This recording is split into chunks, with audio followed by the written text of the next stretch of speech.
But wait here before you get to the top. So we go to page 126 now.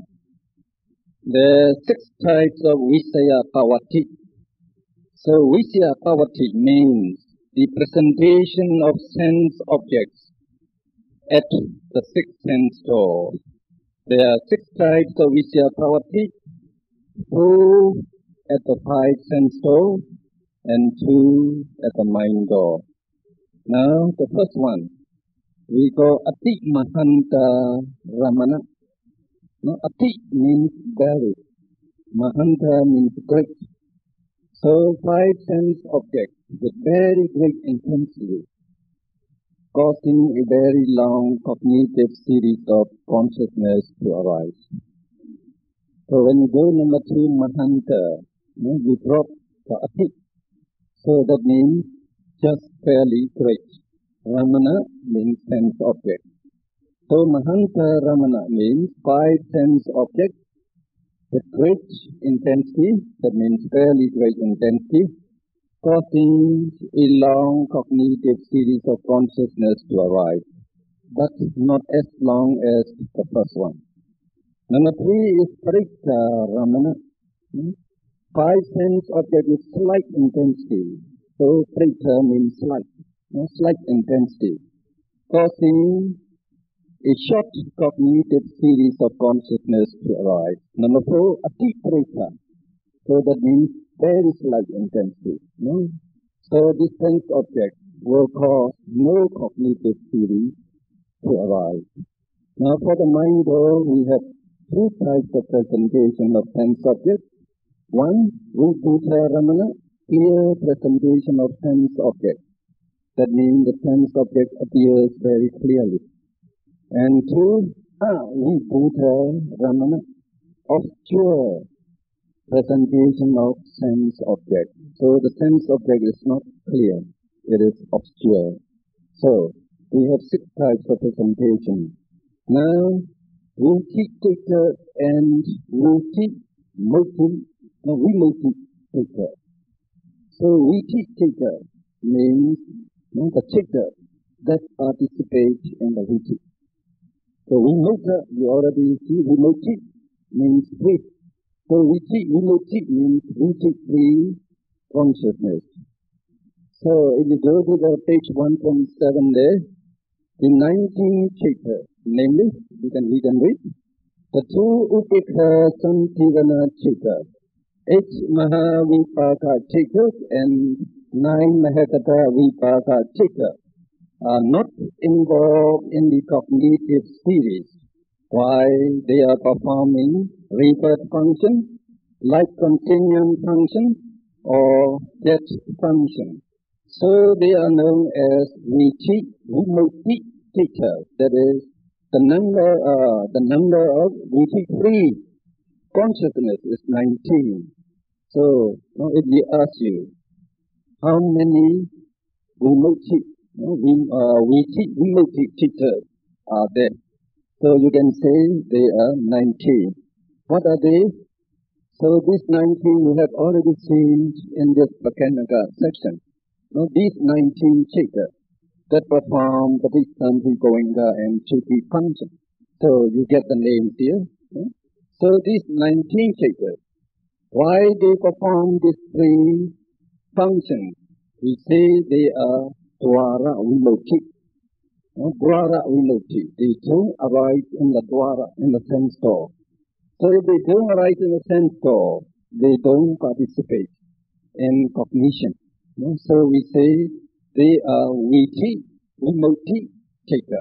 Vichik-free chitta, these 19. Okay? Now let's read the second paragraph. Of the above 19 chittas, the two Upekha Santirana chittas are involved in the cognitive series when they perform the investigating function or the registering function.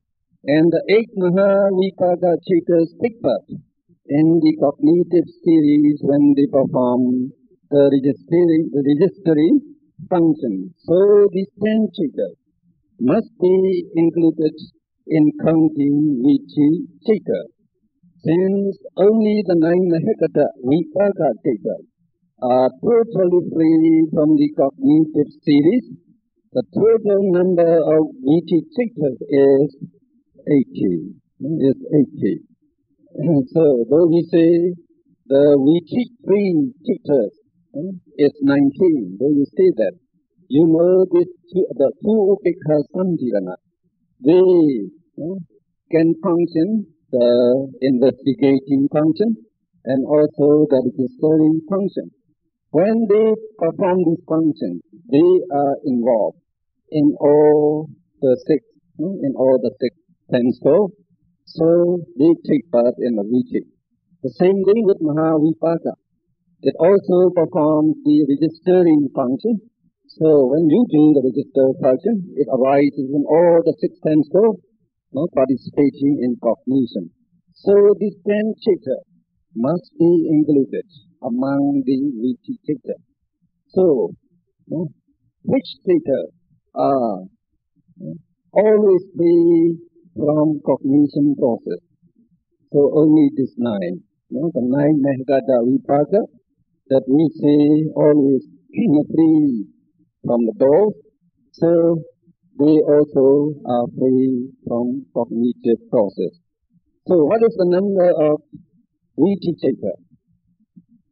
So we say 89 minus this 9, so you get 80. That is for the sense sphere.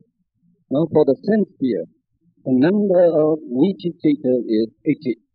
And the number of Vichimukti is, you should say 90. No, the Vichimukti is 90. Okay? Should be okay. Now let's go to the next. So 3 types of identical chittas. Please read again. The life of a living being begins with a rebirth consciousness that is Patisanti Chitta. After the dissolution of this consciousness, Bhavinga Chitta, that is life continuum, arise and dissolve continuously till death, performing the function of life continuum. The last Bhavinga Chitta is known as death consciousness, Chuti Chitta, because it performs death function. So we illustrate it roughly in this chart actually. So our life or our existence begins with Patisanti Chitta.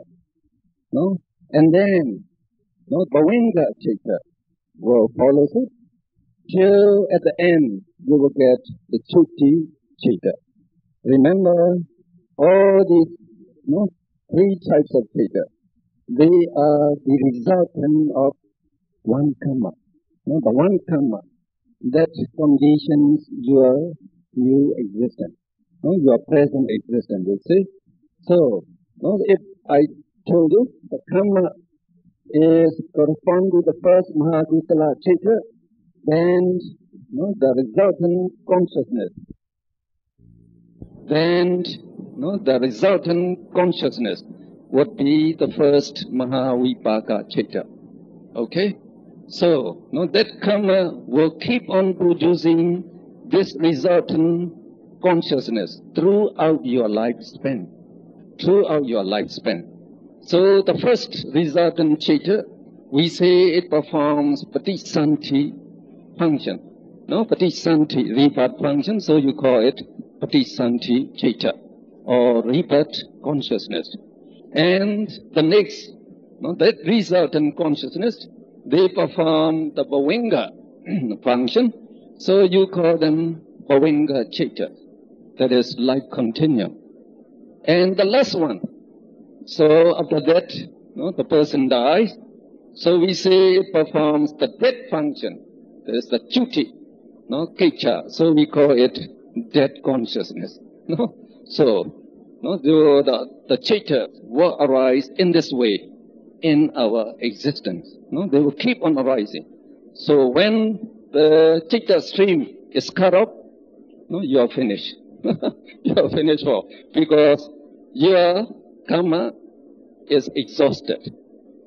It is just like you are the battery watch. So long the battery has energy, it will drive the hour hand. So the hour hand will go and go down, down and down. But when the battery is exhausted, stops. So the same thing. When the karma is exhausted, no more resultant chaita, so you die in this existence. So, these three types of chaita, since they are the resultant of the same karma, they are identical. They are identical. The same Mahavipaka chaita. So the chaita seekers associated with that chaita would be the same. Would be the same. So we continue with that in the next paragraph. For a living being, these three chaitas, namely the Patisanti chaita, Bhavinga chaita, and the Chuti chaita, are the same in jati. But, so when we say they are the same in jati, this is according to the jati, we classify in 4 ways. So they all belong to the Vipaka chaita.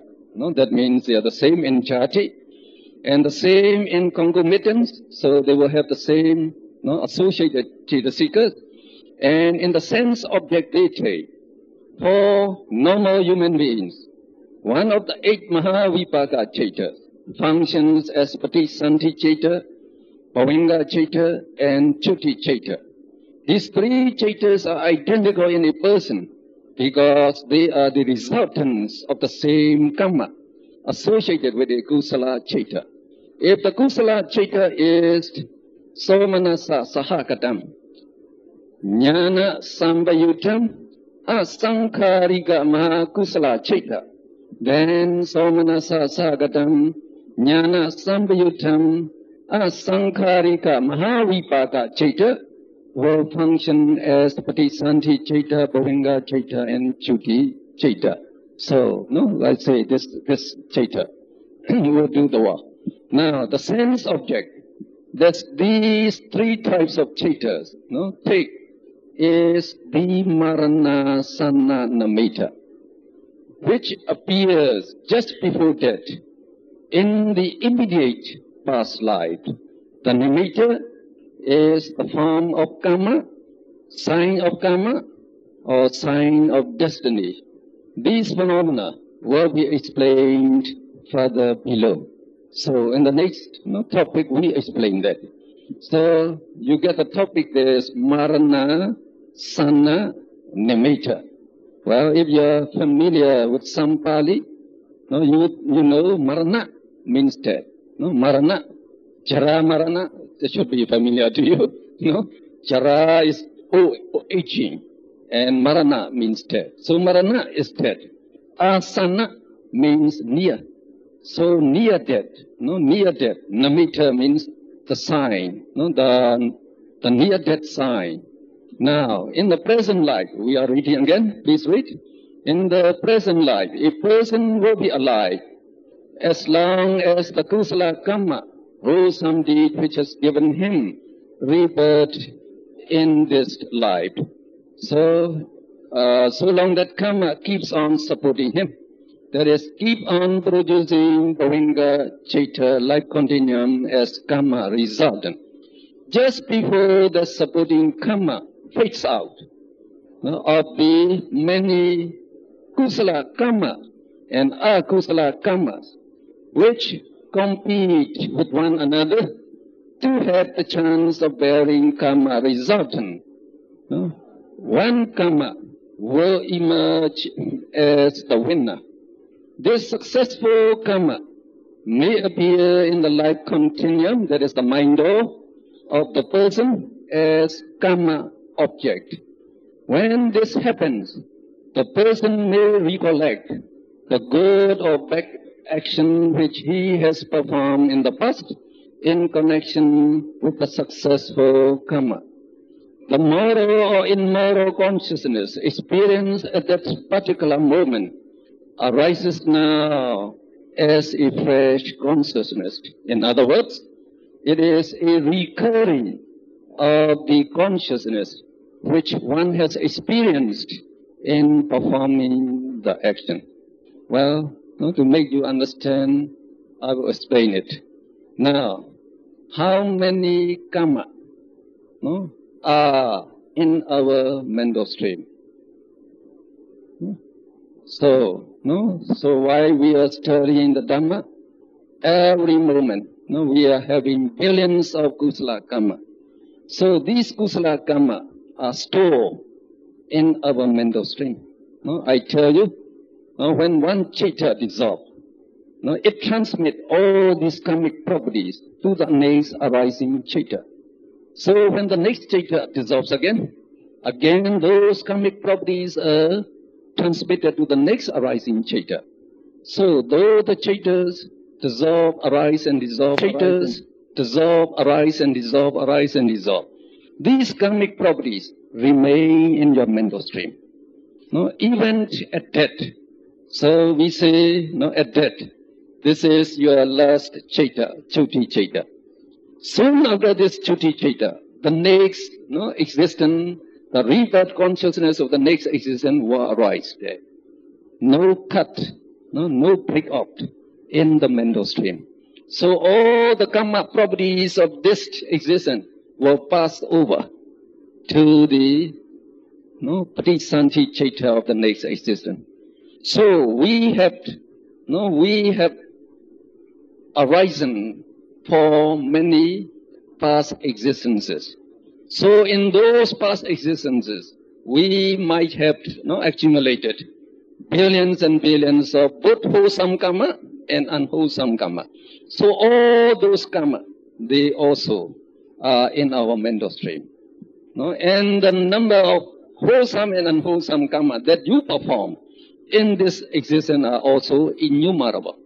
So you can imagine, there are many, many billions of karma in your mental stream. So all these karma, they are waiting for the chance to bear result. So when you come to the time of near death, so that karma that supports you existence is about to be exhausted. Its energy is about exhausted. Now that is the time when all these karma, they will compete. Oh, I try to get the chance, they try to get the chance. So you will see one karma will be successful. One karma will be at least successful among them. So that karma, which is successful means it will have the chance to condition the next life. It will produce its effect as the next existence. So that karma will appear in your mind door. Will appear in your mind door. So in this existence, when you're about to die, so imagine at that time. So one karma that will produce your next existence will appear in your mind door. So karma, we say is volition. So that means the same type of volition.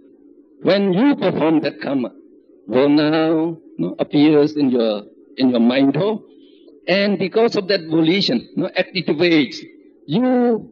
You will have the same type of chitta when you perform that meritorious state. For example, now you are performing meritorious state by learning Abhidhamma.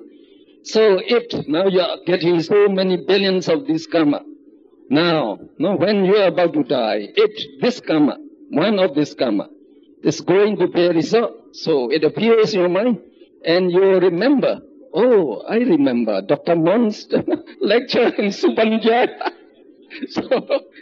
So you get, just like the chitta you are arising in you now, will arise at that time. So you remember about the time that you perform that action. So that we call it the karma, karma object. The karma object arising in your mind door. Now you can read the next one. The last paragraph of page 128. At times, it may be a sign or symbol associated with a successful karma that appears at one of the sense doors. It may be one of the 5 physical objects, viewed through one of the 5 doors as a present object, or viewed through the mind door as a past object. This past or present object associated with the successful karma is called karma nimitta, or the sign of karma. So sometimes when we say that karma object appears in your mind, no, that karma chaitana is not very distinct. Now, no, you may see the visible objects or the audible objects when you perform that karma. So we say if the karma now you are doing is going to bear result, then you will see this glass. In your when in your deathbed you might say. So at that time you will see all these people smiling and these charts be hanging and Dr. Moore is speaking. So this would be your sign of karma, we say. Now if the karma that you pay homage, say to the big Buddha, the great Buddha below, bears result. So you will see that Buddha's statue, statue. So you will see that back. So if your karma offering flowers to the Buddha bear result, so you will see the flowers and the Buddha statue there. Well, if the karma that you kill a fish, would bear result, so at that time you will see the fish. That with the knife you cut it in two, and the knife is smeared with blood, and the fish, the two half, is moving like that. So then you will see that. So, okay, that will be karma nimitta. Karma nimitta, the sign of karma. So that sign of karma can be the present sign, or it can be the past sign. So the present sign may be say you're listening to the Dhamma. So you're absorbed in the Dhamma, so you die. So that means this karma, with listening the Dhamma voice, so they will appear in you at that time. That is the present object. But usually if the karma is done in the past, so those, the scenes, the objects, the sound associated with that karma will be the past one. So the first sense object can appear in the mind door. So they would appear in your mind door. So that is the second form of the sign that appears in you. We call it karma nimitta, or the sign of karma. Now, please read at the middle of the page. At times, again we say, at the middle of that page, at times some symbol of the place in which he is to be reborn according to the successful karma may appear at the mind door. For example, celestial beings or celestial mansions, etc., may appear to the dying person if he is to be reborn in one of the celestial abodes. Or miserable people in hell, or hellhounds, etc., may appear to him if he is to be reborn in hell. These objects related to the place of rebirth are known as the Kati Nimitta, sign of destiny. So that is the third form of the Nimitta, Maranasana Nimitta, the near-death sign. The near-death sign can appear in you. So that sign is connected with the place where you are going to be reborn. So if you are going to be reborn in celestial abodes, so you will see celestial names, the devas, and celestial mansions. So you may be smiling at that time before you die.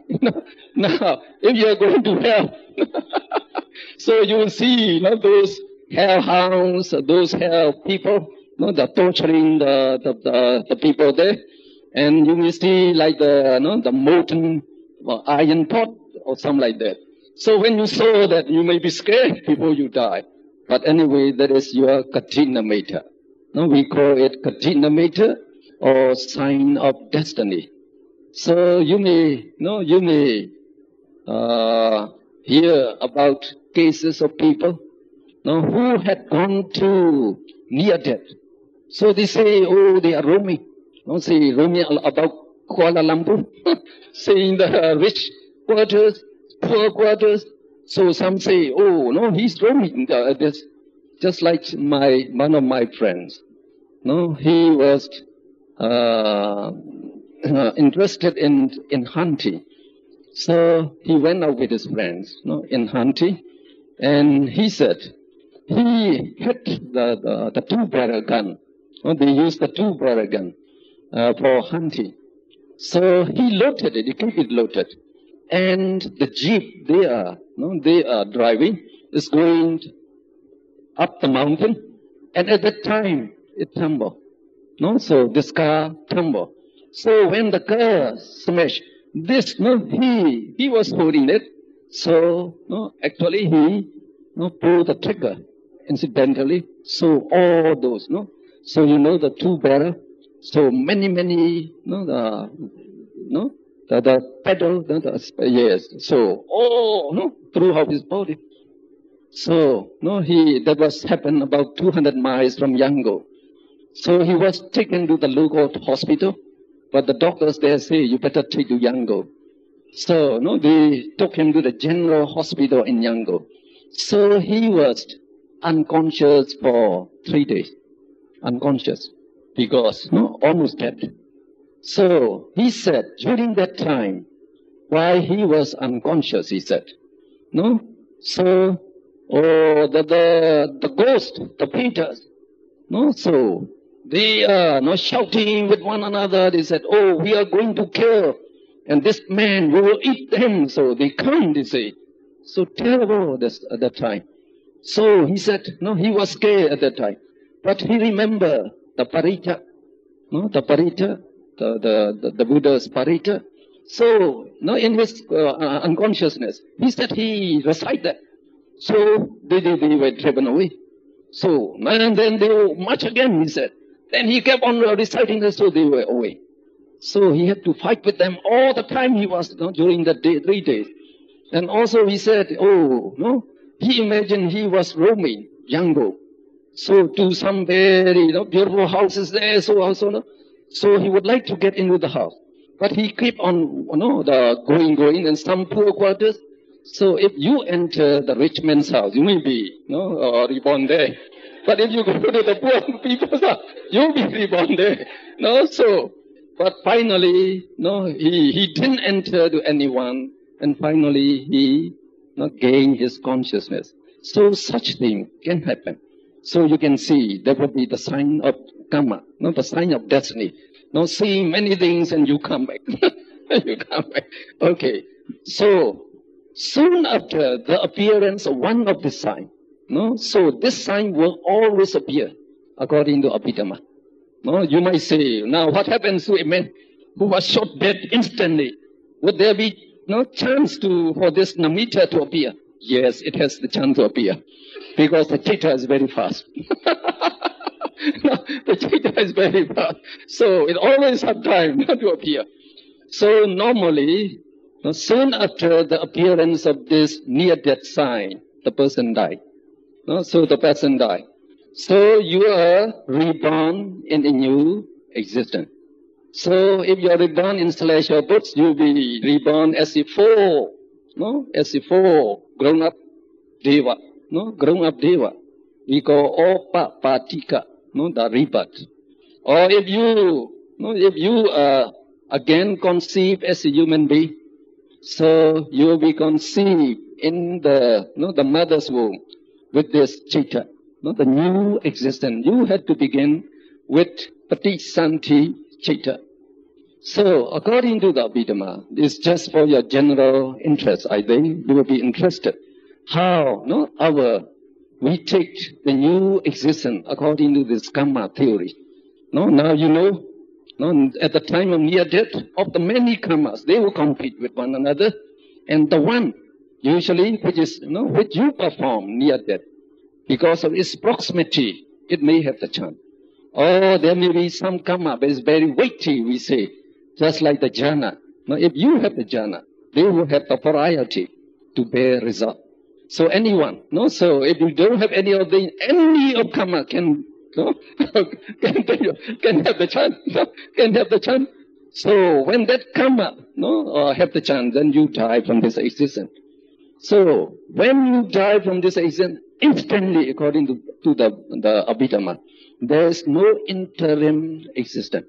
You go to the new existence. You may become a Peter, a who goes, roaming here and there, around here, but that is your new existence. New existence, not the interim existence.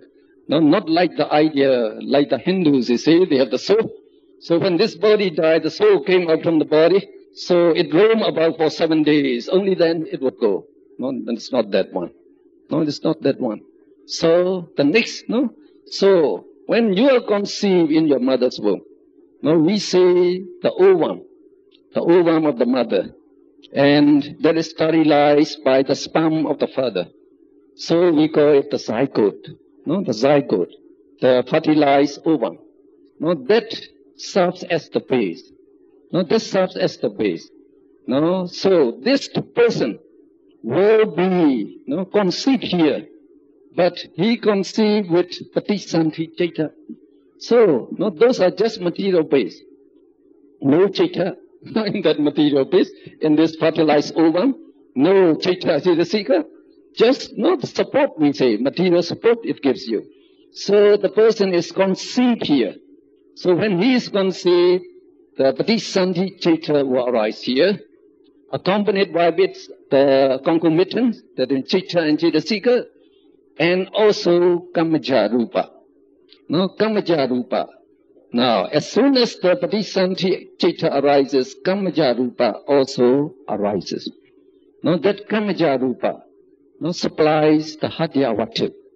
No, supplies the Hadyavatu that the Chitta will depend on. No, you need that Hadyavatu. So we say, the Kamaja Rupa and the Patisanti Chaita, they arise together. So they arise in that ovum there. So that means that ovum is now, no, you have life, you have life.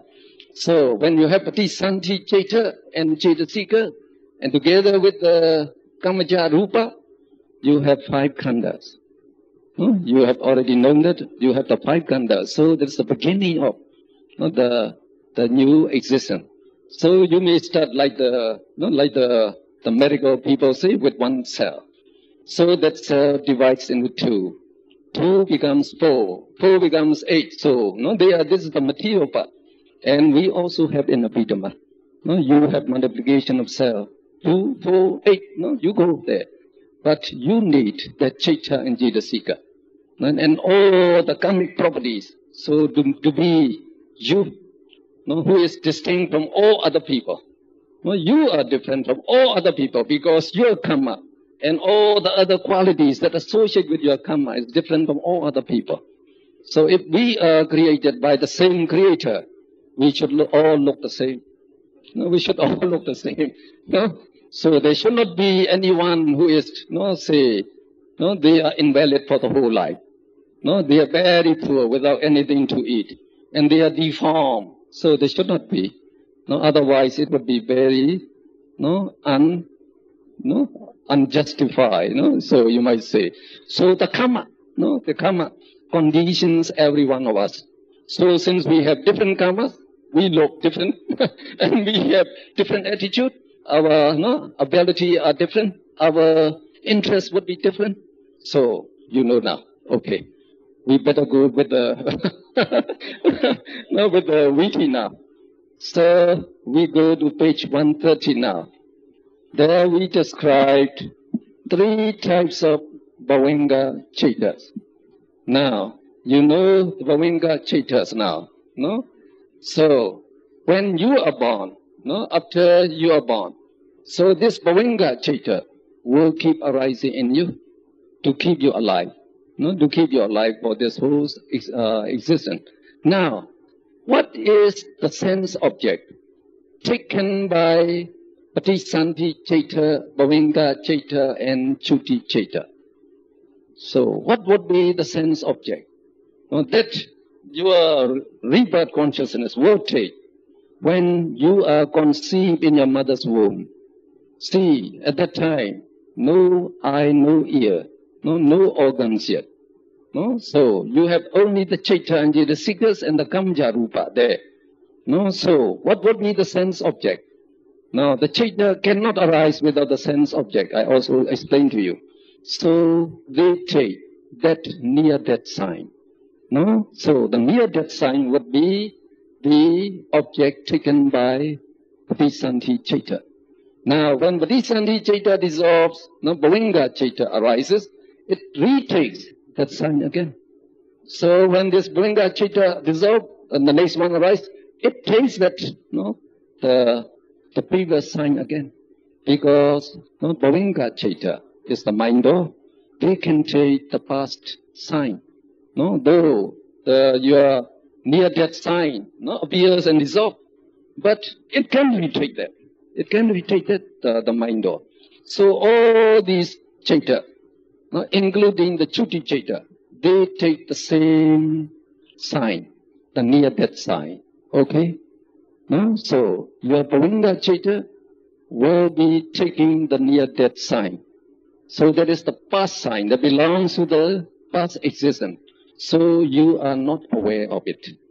Most of us will not be aware of it. So in meditation, you can be aware of this. When you have very good concentration, you can be aware of this. Now, when the Bhavanga Chaitas keep arising in you, it will be arising and dissolving very, very rapidly, according to Chitta Niyama, we say. Chitta Niyama, the law of the Chaitas, according to their law.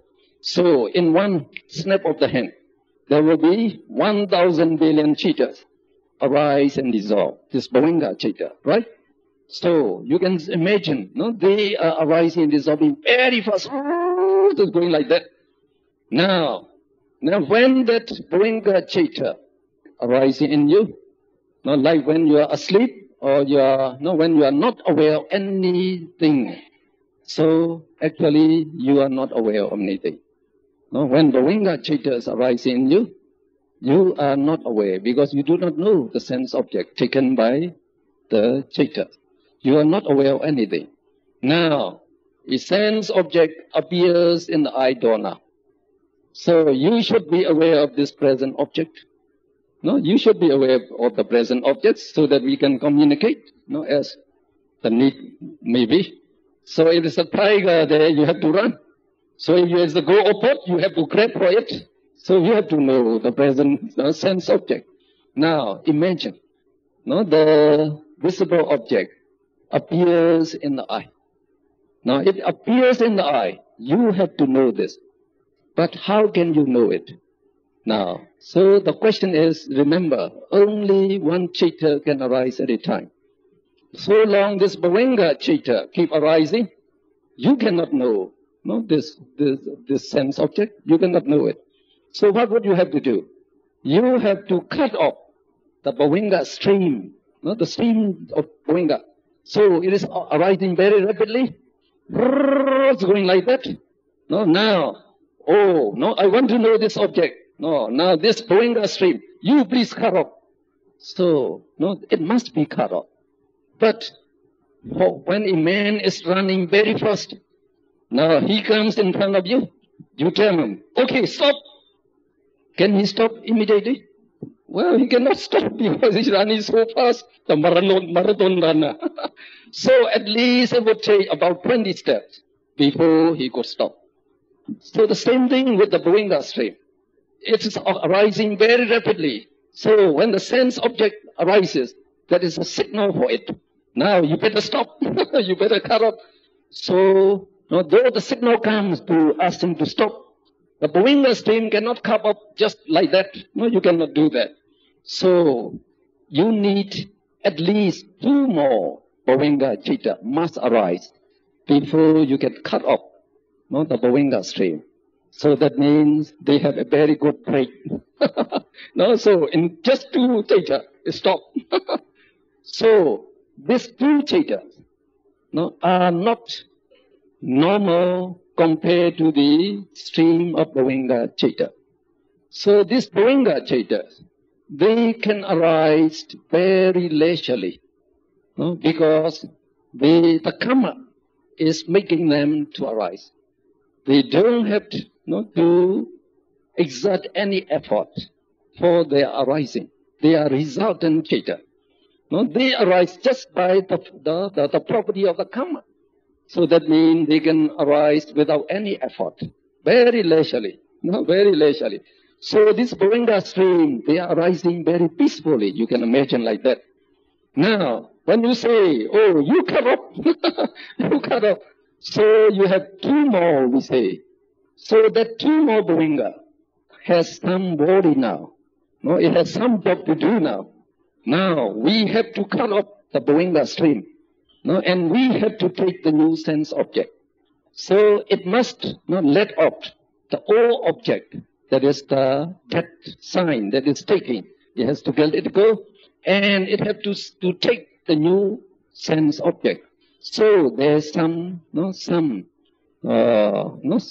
body in it. So it seems to vibrate a little bit, we say. So we call them the vibrating Bhavanga. So we get that in the book. So I think we can read the second last paragraph of page 130. The second last paragraph of page 130. Now we can go. These two Bhavanga cheaters, in trying to give away the old Marana-sanna nimitta and take the new sense object, vibrate somewhat from their normal situation. So they are known as vibrating like continuum. So we call them Bhavanga Chalana. Chalana means vibrating. Bhavanga is like continuum. But as the Bhavanga stream is arrested or cut off after the second Bhavanga Chalana, this chitta is renamed as Bhavangu Pacheda. So Upacheda. It is actually a combination of Bhavanga and Upacheda. Upacheda means cut off. Upacheda means cut off. So you say it is the Bhavanga chitta that is cut off. So you give the new name, Bhavangu Pacheda. Bhavangu Pacheda. Now, these two vibrating Bhavanga chitta, one is given as Bhavanga Chalana, and the next is given the name Bhavangu Pacheda. Okay, you get now. Now let's go with the next paragraph again. Now the five physical sense objects do not appear or become distinct at the sense doors as soon as they are in contact with the sense door. Even the object of very great intensity that we have named Ati Mahanta Ramana takes one conscious moment, Chittakhana, to develop itself into prominence so as to appear at the sense door. So one Bhavanga chitta must pass from the time of contact of the sense object with the sense door to the time the object appears at the door. This chitta is called Atita Bhavanga, the past like continuum. So again, I think you will need a little explanation again. So just now we say there are four types of presentation of the sense object to the five doors. So we have just finished that. So in the case Ati Mahanta Ramana, if you are not familiar with that, you can go back. So it is on the first one we take this now on page 126.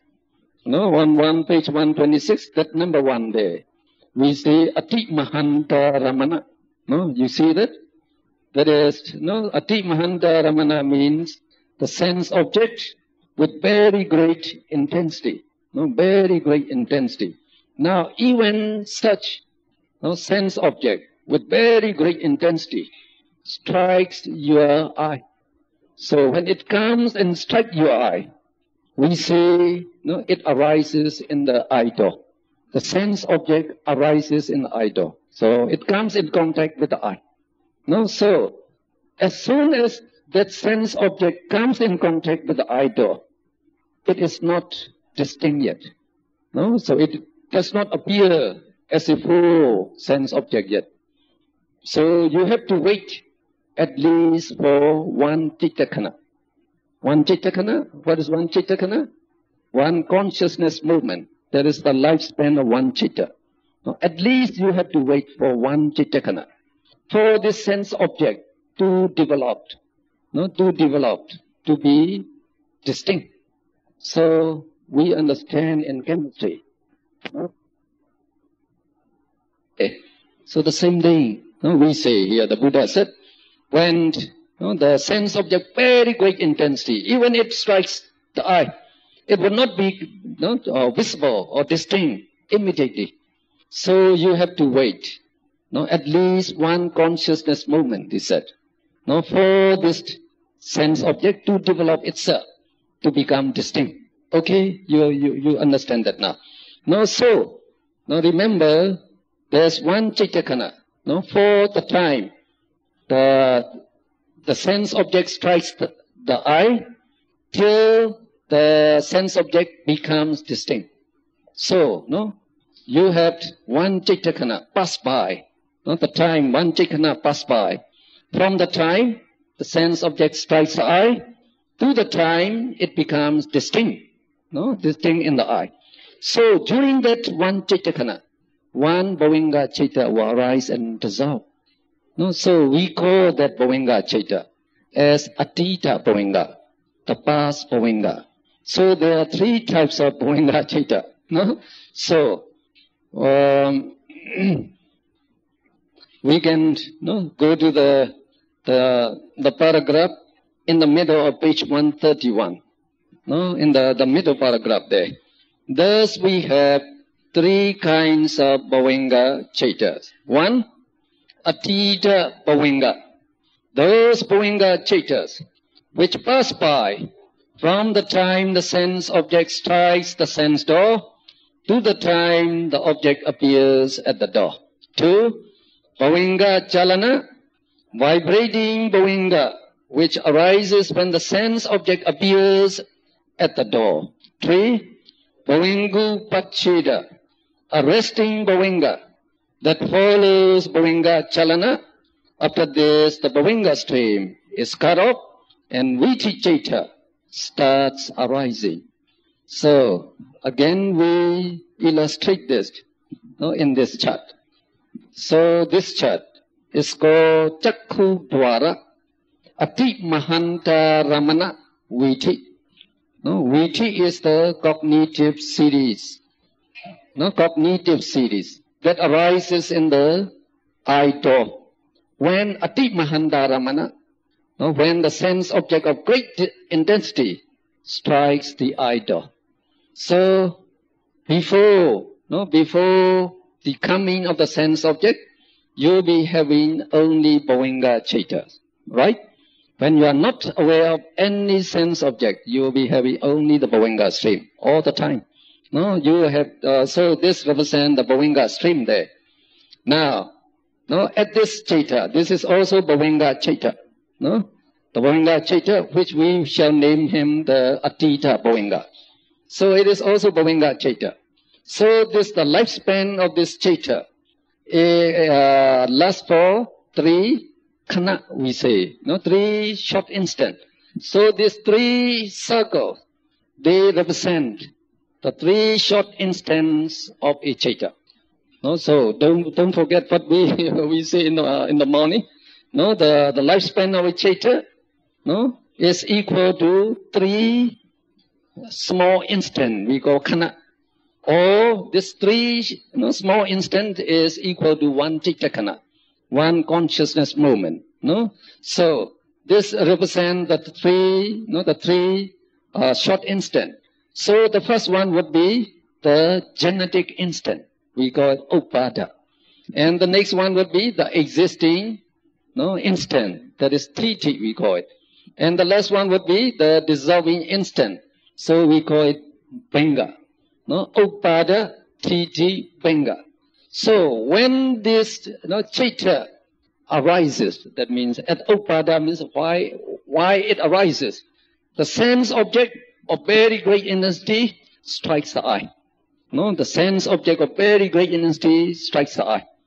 So we say here we get at Upada the sense object strikes the eye.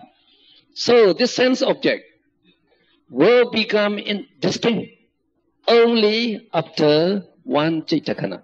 Right? So it strikes here But it will appear here. That means it becomes distinct after one Chitakana, one consciousness moment.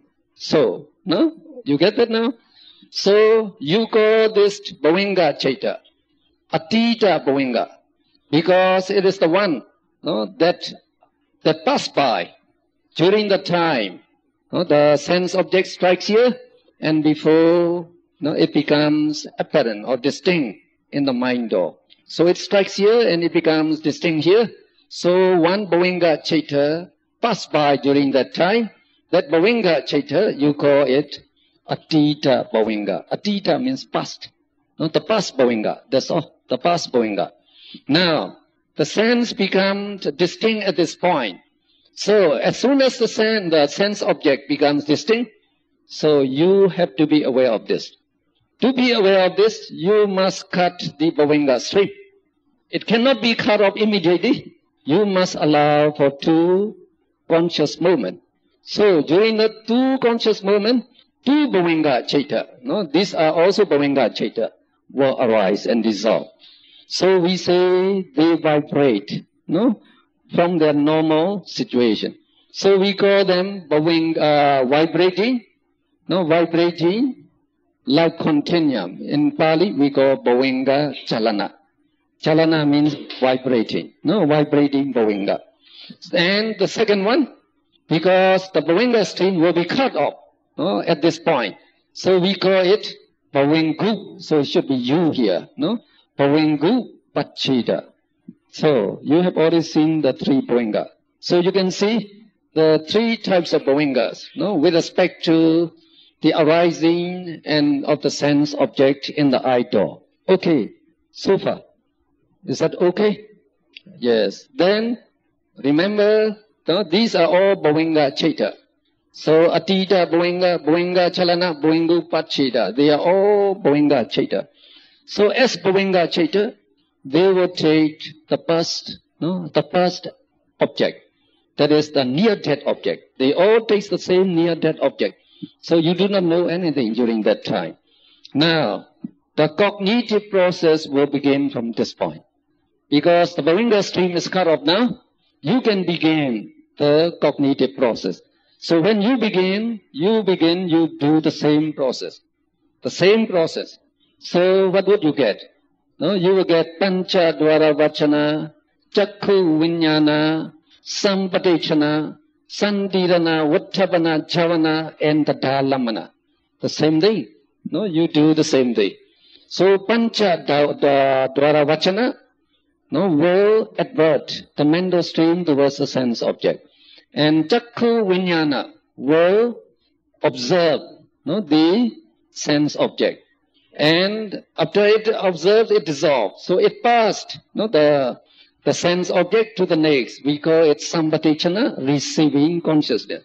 And after that, it passed to Santirana, that makes the investigation, whether the object is beautiful or good or bad. Then it passed the information to the next, we call Uttapana. So Manodwara Vachana, no, will perform this Uttapana, the making the decision. So after making the decision, you have the Javana. So you can see here, the Javana arises 7 times. No, that is the time when we enjoy the sense object, no, the taste of the sense object. At that time, you become aware of the sense object and you enjoy, no, seeing it or no, hearing it or you are tasting it or whatever you enjoy. So and you enjoy with 7 chaitas, no, so no, you enjoy with 7 chaita. So after that, the 2 the Dhalamana, no, the Dhalamana.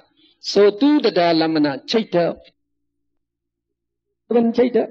So after that, the 2 the Dhalamana, no, the Dhalamana. So 2 the Dhalamana chaita follows the Javana. They continue to enjoy the sense object again. Now, after the second, the Dhalamana, again we give 3 circles here, representing Upada, Titi, and Banga. So, no, at the Banga, that means at the dissolving moment of the second Dhalamana, no, the sense object also dissolves. The sense object that strikes the idol here, Now it dissolves here. Why? Because its lifespan of 17 Chaitya is over now. So you can count the number of Chaitas from here. 1, 2, 3, 4, 5, 6, 7, 8, 9, 10, 11, 12, 13, 14, 15, 16, 17. So the lifespan is over. So when we say the sense object dissolve, since no sense object in your idol now, so Bhavenga Chaita, will flow on again. So there is one beauty. So when the sense object appears in the eye, so a cognitive series will arise here, and then it dissolves. So we give the description here. So we can read the bottom paragraph of page 131. So that is the occurrence of Ati Mahanta Ramana Viti. So if you read this, as I have already explained to you, you will understand clearly. So let's see whether you do that. Okay. When a visible object of very great intensity strikes the idol, Ati Mahanta Ramana Viti arises. The cognitive series may be represented by the following symbol. So the symbol we use on page 132. You see there, Bhavenga, Atita, Bhavenga Jana, Bringu Pachida, Tina Da, Pacha, Samna, Vo, and then Ja 7 times, and the 2 Da. So they are the same thing like here. We use the same symbol. So you can use any symbol you like, just to note the Chaita that arises there. So the same procedure is given here. Now we give you the explanation there. Now the first symbol, that represents Bhavenga Chaita. Bhavenga symbol. So we say here, it is the Bhavenga or life continuum. At first, there is a stream of Bhavenga Chaita, life continuum. The small circles represent 3 small instants that make up a Chaita Khana. So you know that. Now you go to the next. T. T represents Atita Bhavenga, the past Bhavenga. At the arising instant of this Chaita, the visible object and the Chakku Pasada arise simultaneously. This is the arising instant, Upada, of the Rupa Ramana visible object. So we say the visible object strikes the eye at this point. So when we say it strikes the eye, it strikes the Chakku Pasada. Chakku Pasada represents the idol. Now again here, the Chakku Pasada is produced by Kama at every short instant. So here you are having the Chakku Pasada arising every short moment. It's arising, and when its lifespan is over, it's dissolving. So it is arising and dissolving there. So when the sense object strikes the eye, we say there are billions of Chakku Pasada there. Now, which Chakku Pasada the sense object will strike? There's a question here. So it is just the automatic choice. Automatic choice. It always strikes the Chakku Pasada. This is also arising. So, at that point, both the sense object and the Chakku Pasada arise together to me. So only when they arise together, the Chakku Pasada would depend on the worldly, the visible, on the Chakku Pasada till to this moment. So at this moment, both the sense object and the Chakku Pasada, they have lasted for 17 conscious moment, so they will dissolve together. So they arise together and they dissolve together. So that should be the way. So here, that's what we say here. In the T, at the arising instant of the Chaita, the visible object and the Chakku Pasada arise simultaneously. So that means the visible object strikes the Chakku Pasada at that point. So both of them arise at that time. Now you go to Na. Na is Bhavenga Chalana, vibrating like continuum. At the arising instant of this Chaita, Rupa Ramana, that means the visible object, appears or becomes distinct at the Chakku Pasada, the idol. Note that Ati Mahanta Ramana takes one Chaityakhana for its full development after Upada. So we say, now when the sense object is of very great intensity, it will become distinct after one conscious moment. No? After one conscious moment from the time it strikes the eye door. So you have only one T here because during that one T it becomes distinct. Okay? Now, we go to that. Bhavingu Pacheda, arresting life continuum. Bhavinga stream is cut off after the dissolution of this Chaita, so we call it Bhavingu Pacheda. Now, you begin the cognitive process now. So you begin with Pancha Dwara Vachana, the 5-door adverting consciousness. It is always the first Chaita in the cognitive series. In the cognitive series of Pancha Dwara we teach. It adverts or directs the consciousness stream towards the sense door, or towards the sense object. Now the next one is Chakku Vinyana, eye consciousness. It sees the visible object.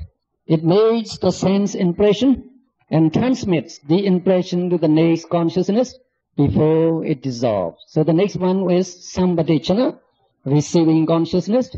It receives the visible object together with the sense impression and release them to the next consciousness. So the next one is Santirana, investigating consciousness.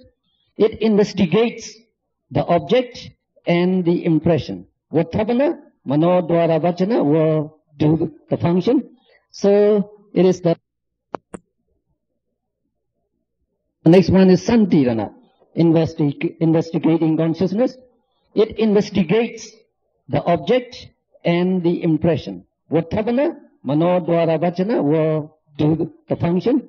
So it is the determining consciousness, you call it. It determines whether the object is good or bad. Then comes the Javana.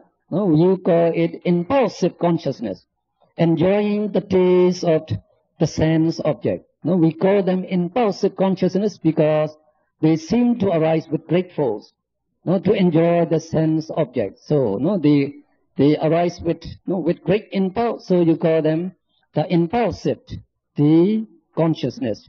So they enjoy the taste of the sense objects. One of the 29 Kama Javana Chaitas, as conditioned by Manasikara and Vattapana, arises mostly 7 times. That is, it runs for 7 conscious moments.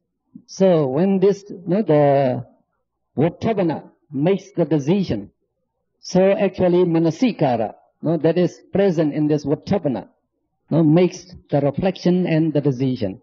Now we say wise reflection will give rise to Kusala Chaita. So Kusala Chaita will arise as Javana. Unwise reflection will give rise to Akusala Chaita. So in that case, Akusala, one of the Akusala Chaita will perform as the Javana. So in the Javana, you have Kusala Dhamma or Akusala Dhamma. Because I told you yesterday, you can remember the 55 Javana Chaitas by that phrase. You remember that phrase? Any one of you? Ku Kari Phala. Ku Kari Phala. So the Javana Chaitas are of this 4 kind.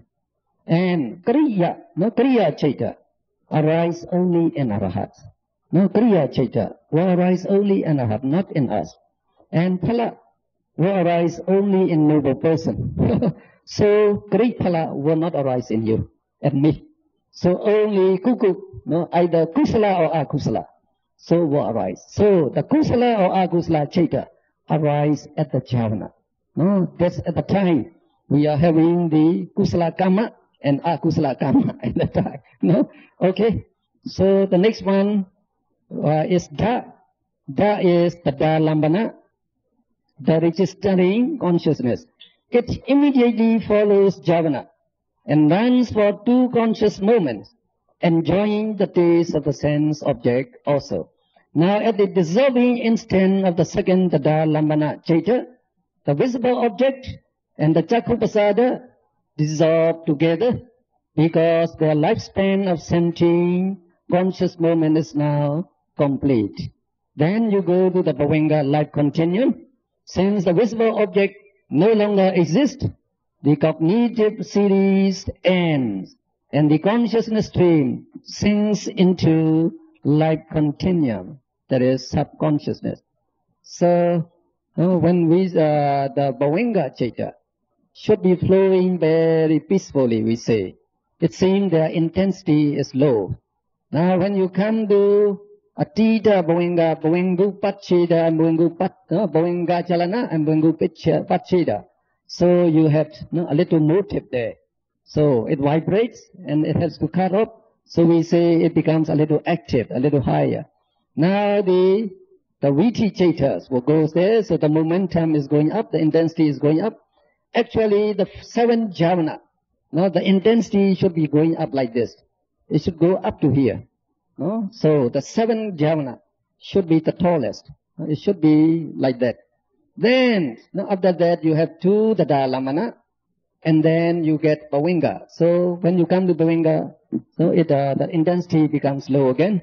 So we usually say the Bhavanga stream or the Chitta stream sinks to Bhavanga, the life continuum. So it sinks to, that means it falls to the life continuum. Well, this is a Viti. We have seen one Viti now. So if you are master of this Viti, then you are master of the rest. So it's all right now with this Viti? Okay, if you understand it, then we can go. Now please take note of the last 2 lines there. On page 133 there. The Ati Mahanta Ramana Viti is also known as the Dalamana Vara Viti, as it terminates with the Dalamana Chitta. So you can see it terminates with the Dalamana Chitta. So we also call it the Dalamana Vara Viti. So you call, this is for Ati Mahanta Ramana Viti. Then we shall go to the next one. On page 134, you call that the occurrence of Mahanta Ramana Viti. So, of the 4 types of presentation of sense object, we are taking the second type now. We take the second type, okay?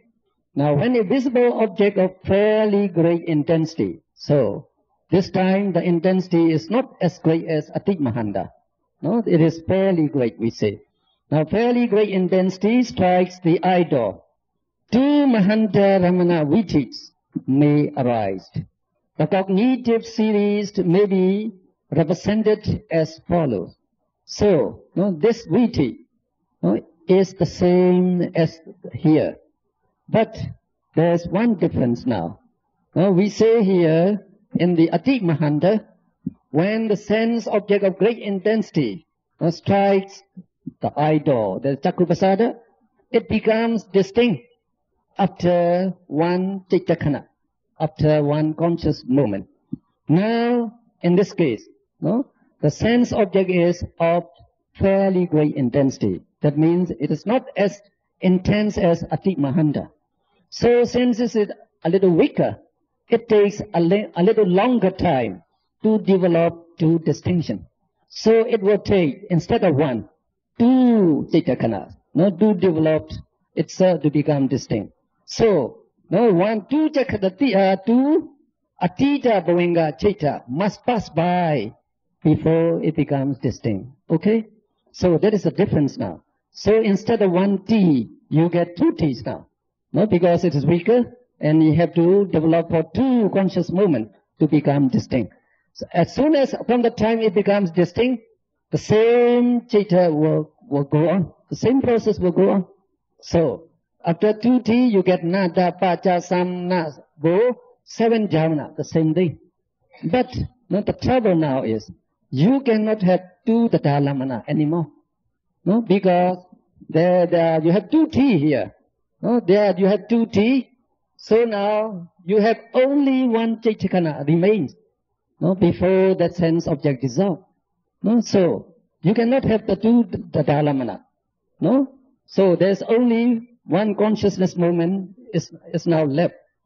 So when the Dhalamana usually arises 2 times, it always arises 2 times. So it cannot arise 2 times. No, it becomes crossed. It becomes angry and it won't arise anymore. So here in this case, you don't have the Dhalamana. So you look here. No, please look at your book. You have 2 T there. TT and Nada Pacha Samna. No, Bro, Vattapana and 7 Jamana. Just like there. But you don't have the Dhalamana anymore. But that sense object will last for 1 more Chitakana. So we put in 1 Bhavinga there. Since the Dhalamana cannot arise, Bhavinga will set in. So you put in that Bhavinga and you close. No, you put in the closed, no, the inverted comma. So that means at that time the sense object will dissolve. No, will dissolve. So after that, what will happen? Bhavinga Chitta will go on. So, no, for that we have the explanation below. No, for A, the explanation below. So we can read. In the first Mahanta Ramana Viti, the sense object and the Chakku Pasada, the idol, arise together at the arising instant of the first Atita Bhavinga. The sense object takes 2 consciousness moments, so you have 2 T, for its full development, and it becomes distinct at the mind door at the arising instant of Bhavinga Chalana, that is NA, Na. No? So just at that time it becomes distinct. So you go just as before. So we can read on.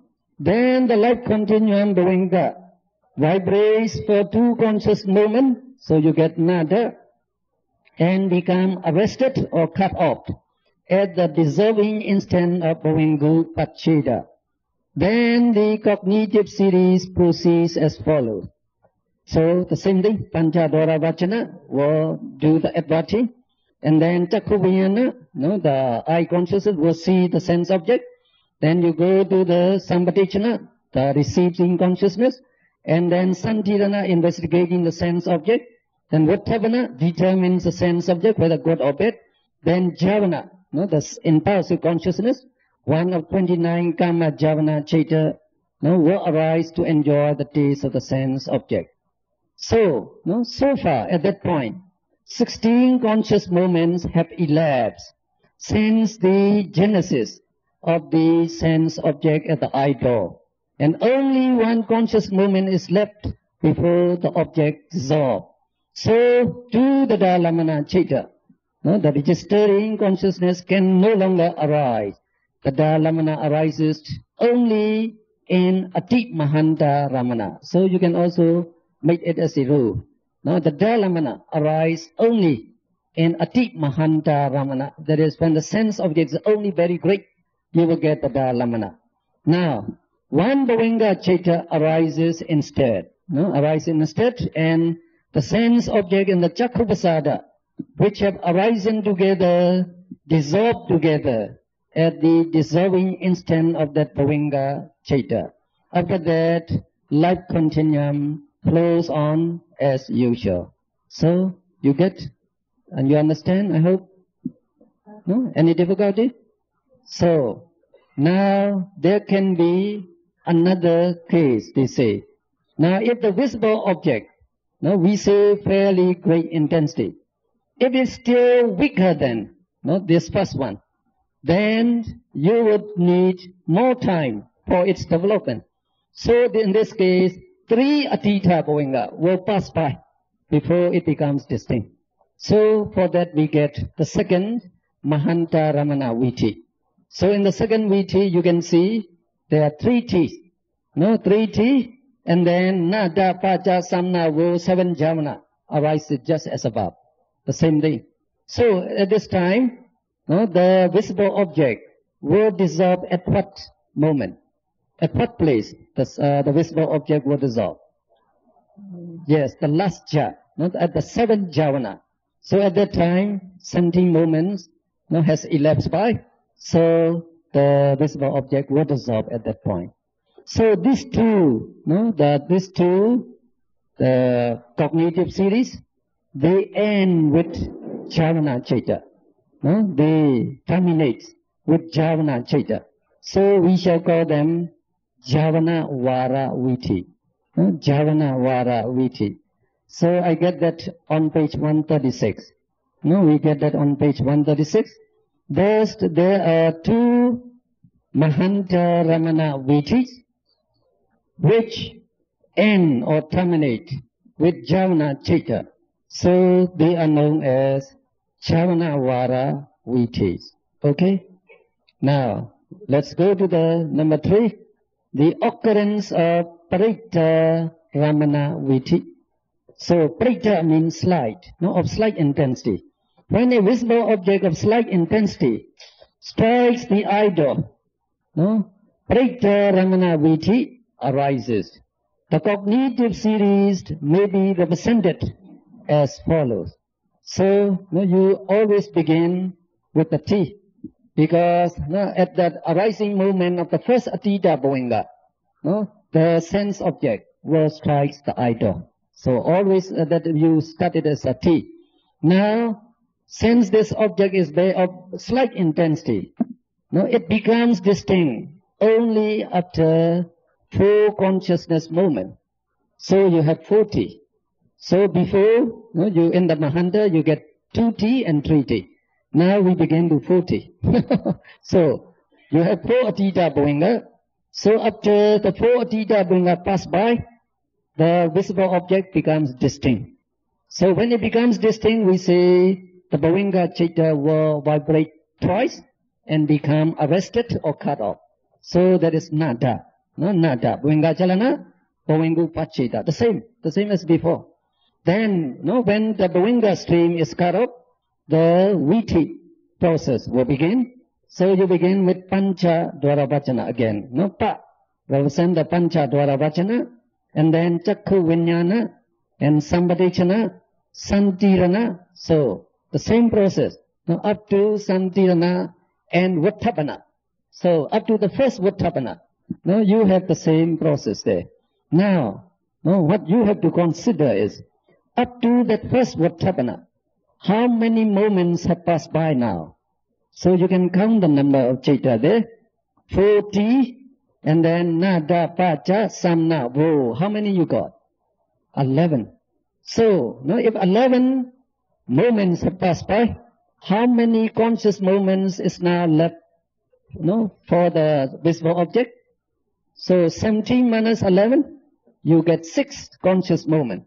So you cannot have the 7 jhavanas now, because the sense object would last only for 6, no, consciousness moment. And again here, the rule is the jhavana chitta in normal situation, they always arise 7 times. So now it cannot arise 7 times. So again it becomes crossed, no, angry, and it would not arise at all. So when no jhavana arises, we say Vattapana, no, occurs 2 more times. Now, in place of the jhavana. So, in place of the jhavana, the Vattapana occurs 2 more times, so you get 3 Vattapana here. Vo, vo, vo.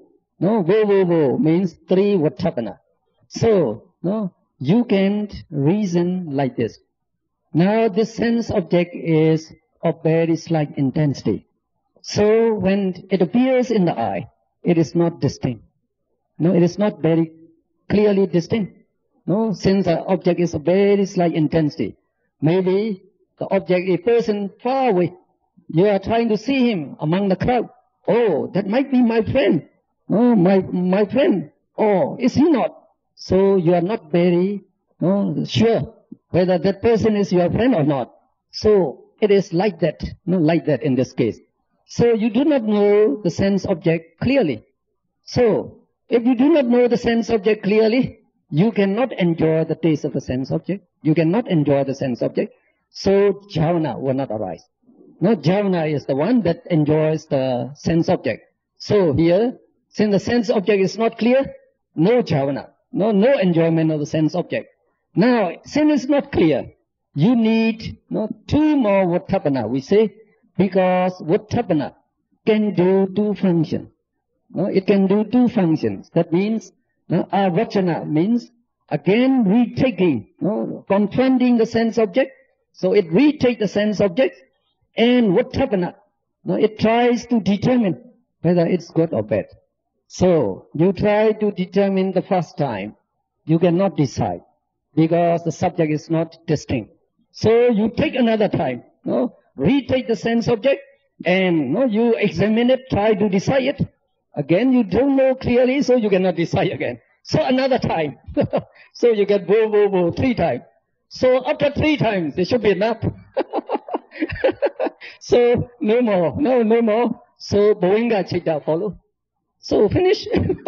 So the Boinga Chitta follows. So we put in the 4 Boinga, no, to fill up the lifespan of the sense object. So no, at the 4th Boinga, when that 4th Boinga dissolve, the sense object also dissolve. So after that you will get more Boinga, no, for that. So for that, no, you can read the explanation on page 137. Okay, please read it. In the first Paritaramana Viti, the sense object and the Chakku Pasada idol arise together at the arising instant of the first Atita Boinga. So this is the same writing, no, with the previous one. The same thing, it always goes like this. Now, we can continue. The sense object takes 4 consciousness moments for its 4 development, and it becomes distinct at the arising instant of Boinga Chalana. Now the life continuum Boinga stream vibrates twice and becomes arrested. So that is represented by Nada. Then the cognitive series proceeds in the order of Pancha Dwara Vachana, Chakku Vinyana, Sambatechana, Santirana, and Vattapana. At this point, 11 consciousness moments have elapsed since the genesis of the sense object, and the object can last for only 6 more conscious moments. In normal situations, the jhana usually occurs for 7 conscious moments, and if there is no enough time, it does not occur at all. In other words, as the object is not distinct and not known precisely, no jhana arises to enjoy the taste of the object.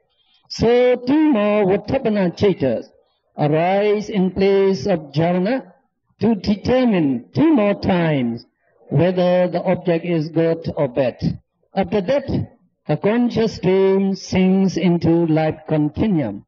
The sense object and the idol dissolve at the dissolving instant of the 4th Boinga, and life continuum flows on as usual after that. So you can understand now, right? That is, if you know that one, no, the Viti, actually it is enough. Or when you, for example, appear for the examination, now we expect you to explain just one, just this one, then we'll be satisfied. But here we say, now there can be 6 Viti. So you please look at the second, the B, on page 136. So now in the second, the series now, the sense object becomes weaker. It is weaker in this case. So instead of 40, you will get 50.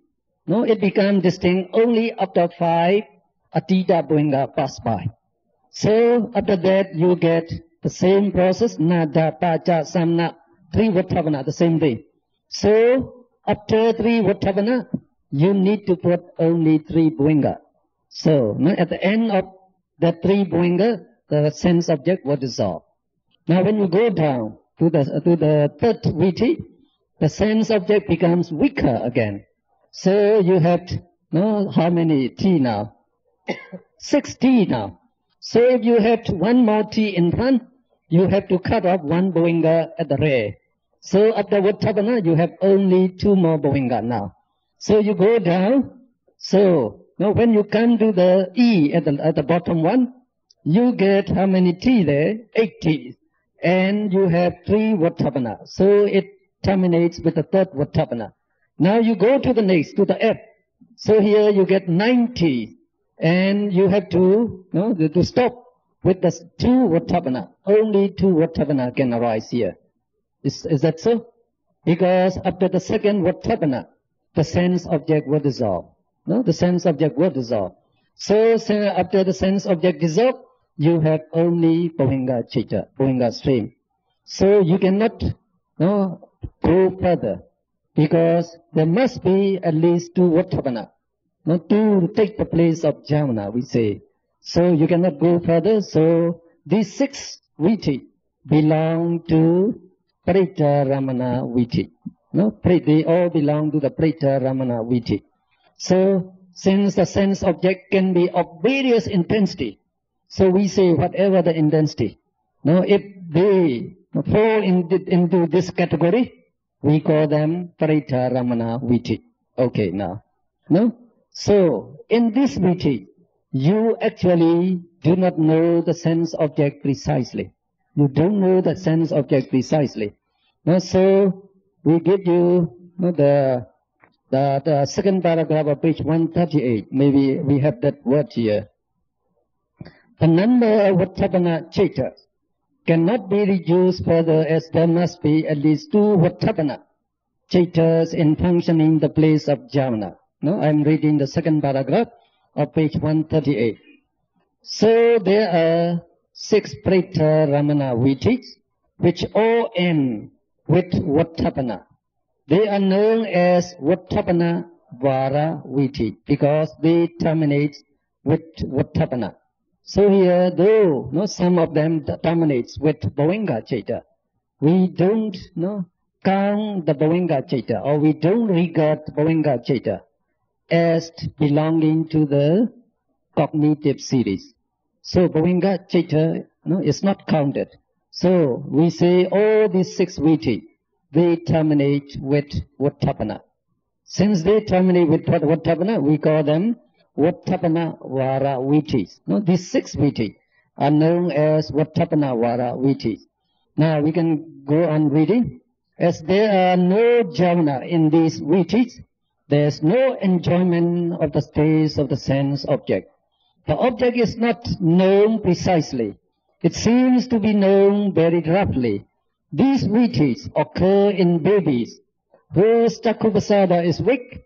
So even when the sense object is of great intensity, its appearance is not distinct.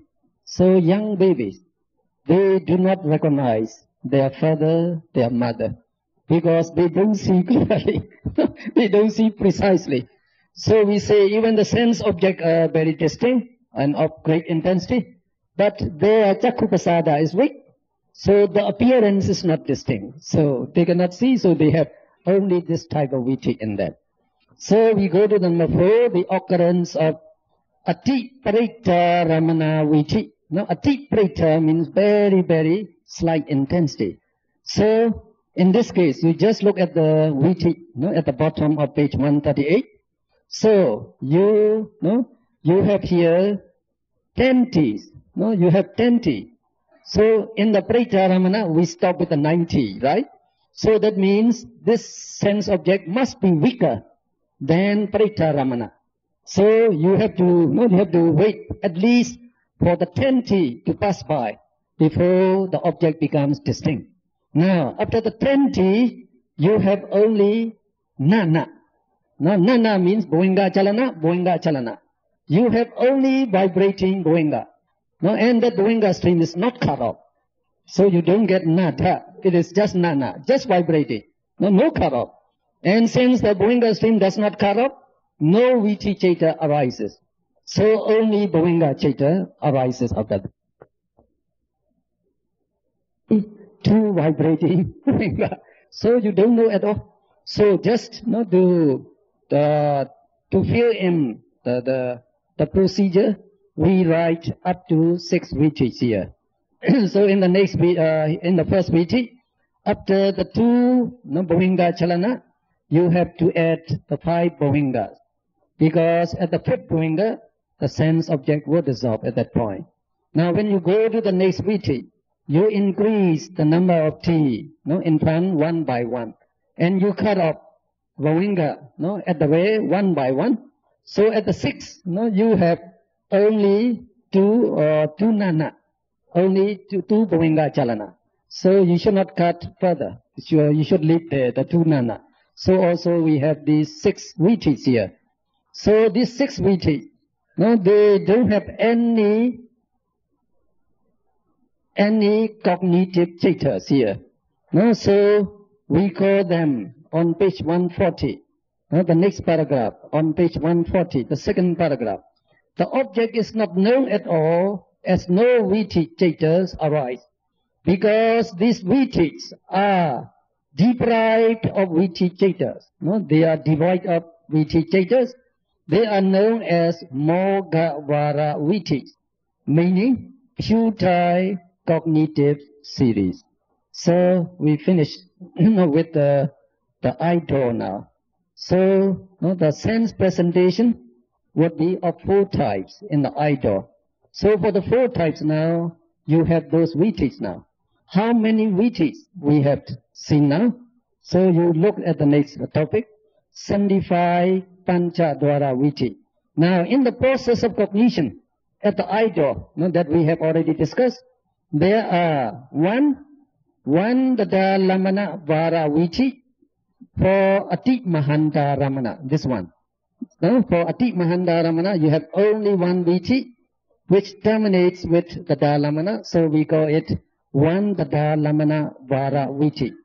And the second one, number 2, we have 2 Javana Vara VTs for Mahanta Ramana, okay? And number 3, 6 Vattabana Vara that terminate with Vattabana, in the case of the Parita Ramana. And number 4, 6 Moga Vara VTs for Atit Parita Ramana. So altogether how many? Altogether there are 15 VTs at the eye door. Similarly, there are 15 VTs each at the ear door, at the nose door, at the tongue door, and at the body door. Thus, the total number of Panchadwara VTs, what amount to? 75. Now, in writing the VT forms and explaining the forms for ear door, Sota Vijnana, so should be inserted in place of Chakku Vijnana. And Sang and Sota Pasada should replace the visible object and Chakku Pasada respectively. So we write you only for Chakku Dwara Viti. So if you write for Sota Dwara Viti, you can write the same thing. So when the sound strikes the ear, your ear door, so the same type of Viti will arise. If the sound is of very great intensity, so the Viti would be like this. So how would you write them? You will get Bhavinga and then Atita, Bhavinga, Bhavinga, Chalana, Bhavingu, Pachita, the same thing. Pancha Dwaravana will be the same. Instead of Chakku Vijnana, you just put here Sota Vijnana. That's the only thing you have to change in this Viti form. But you should know it is not the sense object. At this time you say the sound of very great intensity. It strikes the ear door, the Sota Pasada. So the sound and the ear door, the Sota Pasada will arise together at this point, and they will dissolve together at the dissolving moment of the second Dadalamana. So this all. So if the smell of very great intensity strike your nose door, so the same Viti will arise. So here instead of visible object you get the smell. The object is the smell. And the door is the Ghana Dwara, the nose door. And what would be the Chaita that arises? Instead of Chakku Vijnana, and this time you have Ghana Vijnana. So the same process for this part. Now, the simai of a mango fruit, the next topic. So this Atit Mahanta Ramana Viti is compared to the falling of the mango fruit, they say. Well, this comparison is quite illustrative to understand this Viti better. So, you imagine, a man, he left his house early in the morning. So, he took a long journey, by walking. So, after walking the whole morning, so up till noon, he became exhausted now. So he has drunk all the water he's brought with him. So he's very exhausted and the sun was very hot. So he came to a mango tree. So there are ripe mangoes on the tree there. Since it has a good shade here, so he rested at the foot of the mango tree. And it is a good breeze at that time. So he was exhausted. With the good breeze, he became drowsy. So he lied down on the roots of the mango tree and fell asleep. So what would be the chaita arising in him when he was asleep? So Bhavinga chaita. So when the man was asleep, it is similar to the Bhavinga chaita arising here. Now as he was asleep, there are ripe mangoes. Ripe mangoes are here in Malaysia all the time. So because of the breeze, so the mango, the ripe mango, swings twice, and then it drops to the ground. So it hits the ground. Boom! You get the mango. Boom! So because of that sound, this man is awakened. He was awakened. And when he was awakened, he tried to lift his head. He raised his head.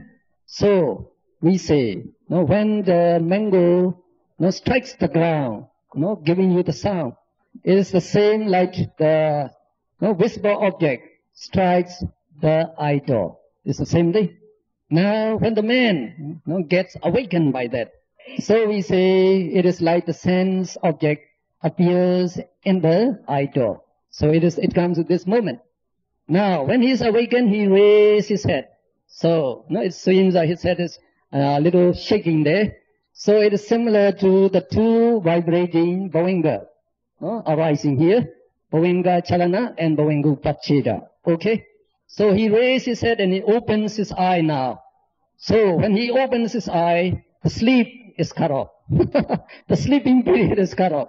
The same thing we say after the Bhavinga Upacheda, the Bhavinga stream is cut off. The Bhavinga stream is cut off. Now he opens his eyes and he tries to look around. Oh, what caused that sound? So what caused the sound? You look around. So it is just like Pancha Dwara Vachana, trying to adverting your consciousness towards the sense object. Now as he looked around, he saw the mango.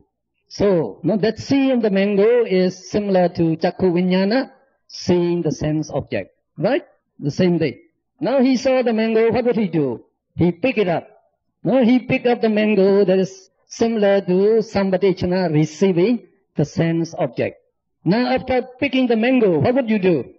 You don't eat immediately. You have to look around. No, you have to look around, investigate whether it is good or bad or rotten, or you have some worms in there. So you have to investigate. So you need the santirana, like investigating the sense object. Then only you make the decision. Oh, it is good. So it is good to eat. It's right. Oh, it's good. So just like Vuttavana making the decision, the sense object is good. So now you make the decision. Now you are hungry. So you eat. You bite 7 times, and the mango was it's used up. So the same time you have the 7 jhana, enjoying the taste of the sense object. So with that little mango, so 7 bites. So all the flesh is gone. So only the seed left, so you throw it away. But after the 7 bites, you still have the remnants of the mango flesh stick to your teeth and your tongue. So what did you do? So you try to collect this remnants with your tongue.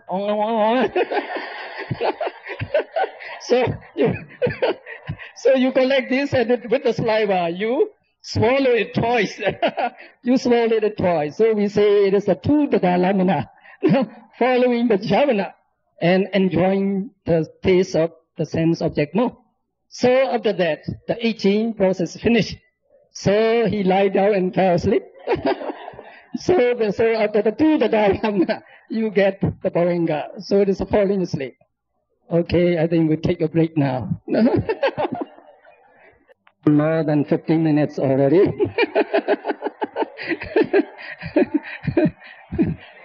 So I used to tell the President Chim It did not matter at what time I start.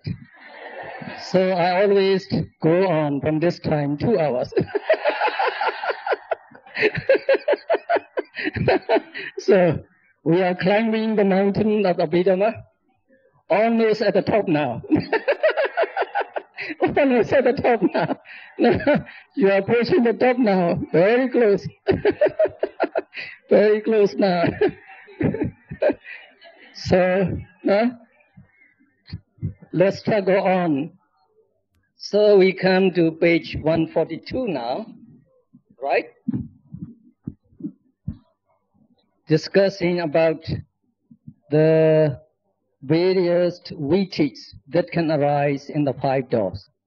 So we say 15 vittis can arise in the I door. So the same with the remaining doors. So the total vittis that we call Panchadwara vittis. Panchadwara vittis will amount to 75.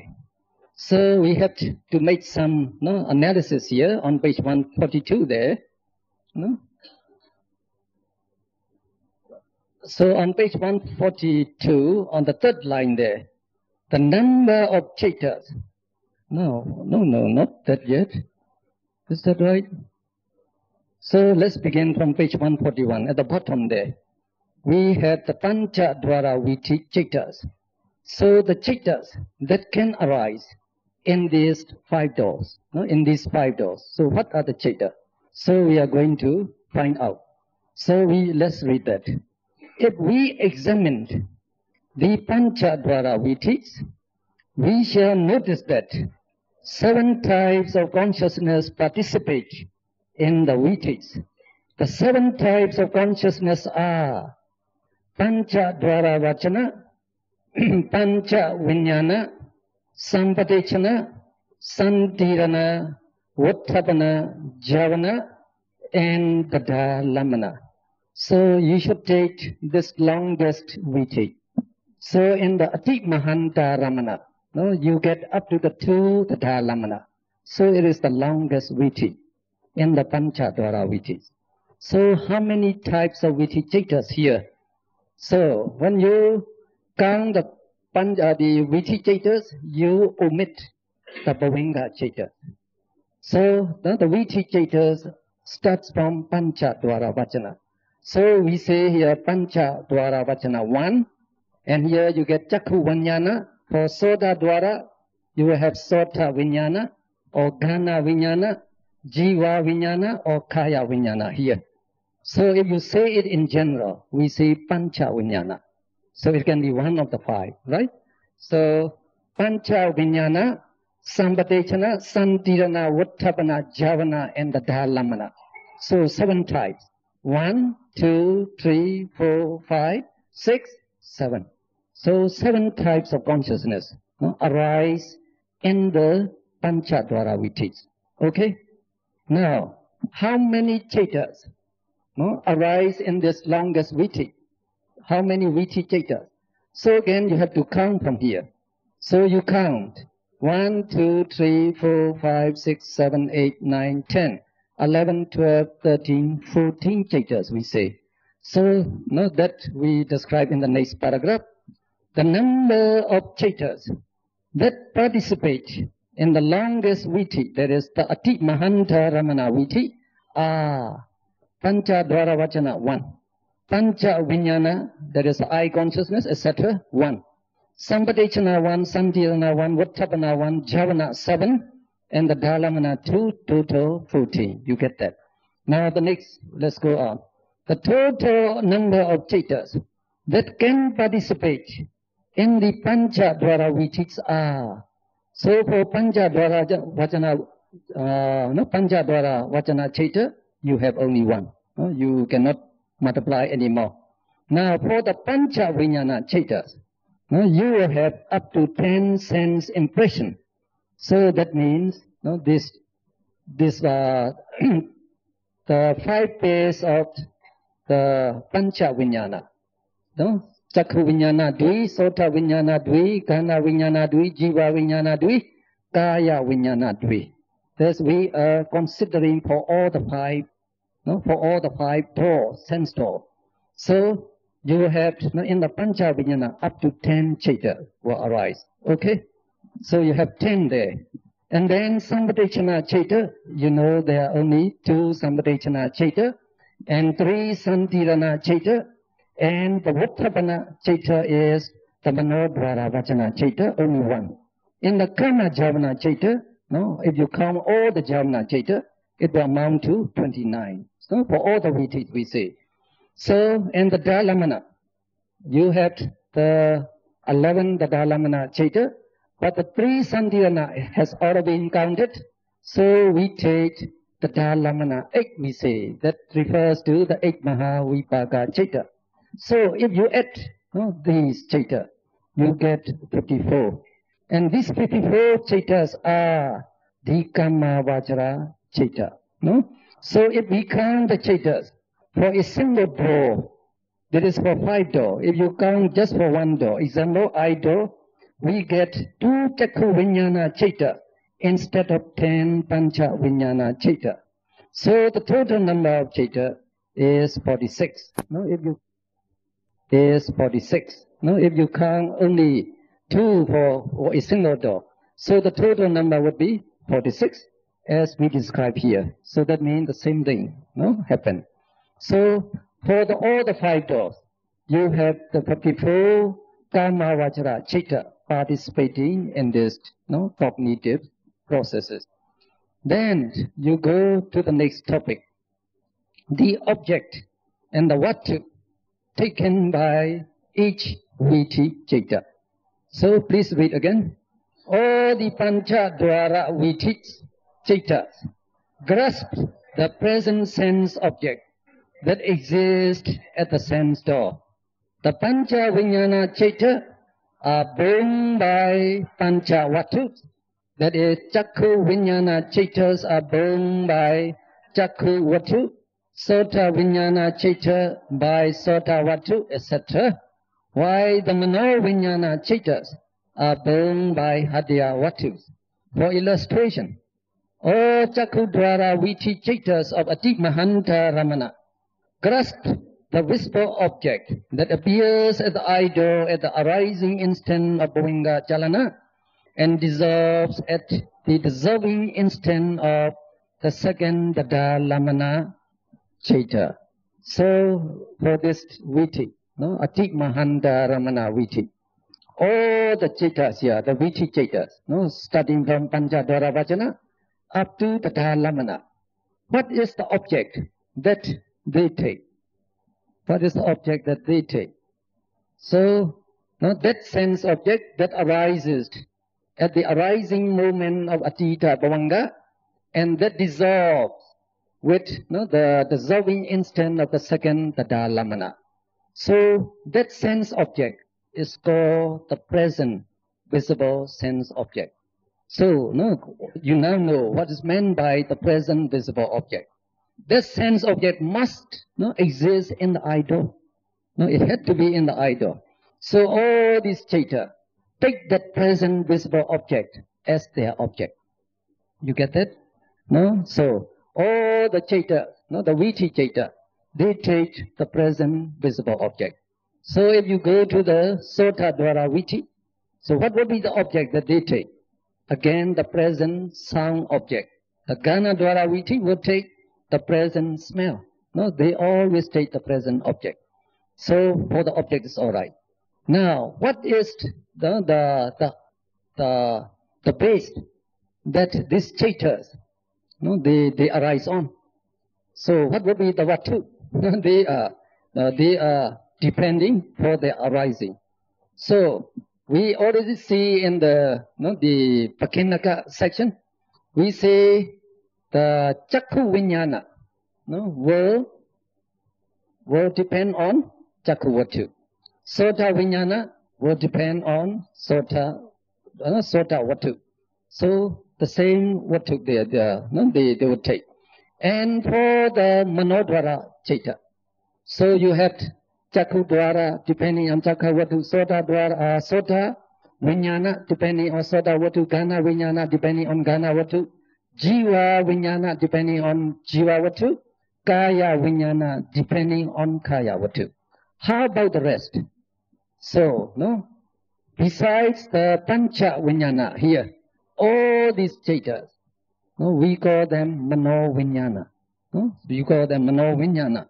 So what would be the base, the physical base that they depend on? Hadyavatu. So all these arise in the Hadyavatu. That we already know in the Pakinaka. Now is the question again. Now when you say Chakku Vijnana depends on the Chakku Pasada that you call the Chakku Vatu. Which Chakku Pasada it would depend on? So it comes to very precise.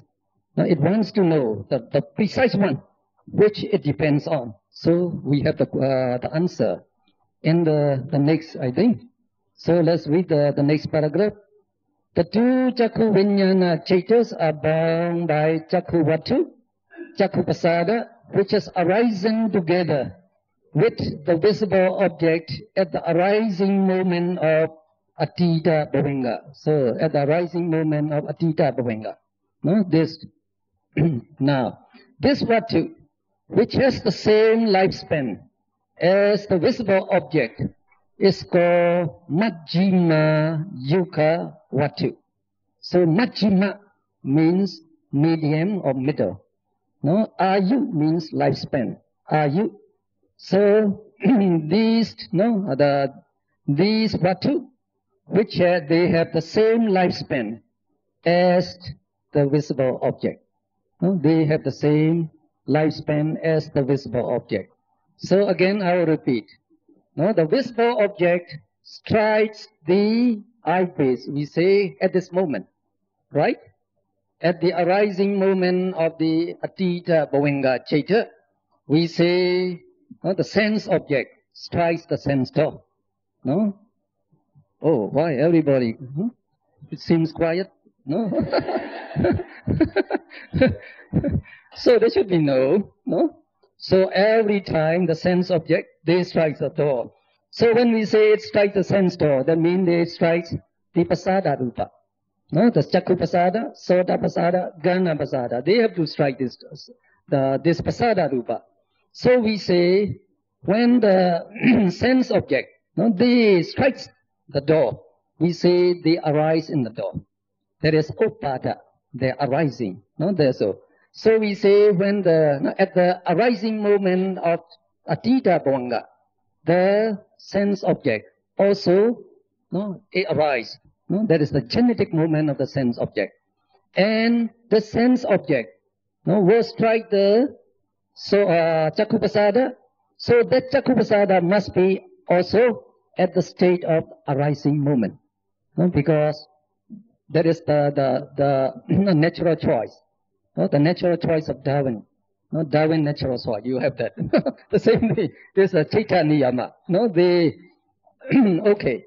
So the sense object and the Chakku Pasada, they arise together at the genetic moment of the Atita Bhavinga Chaita. Take this. That is the permanent. In every case, this will be always the same. The sense object and the Pasada Rupa, they will arise together at the arising moment of Atita Bhavinga. Okay, you get that. Now, this Chakku Pasada is the physical base where the Chakku Vijnana will depend on.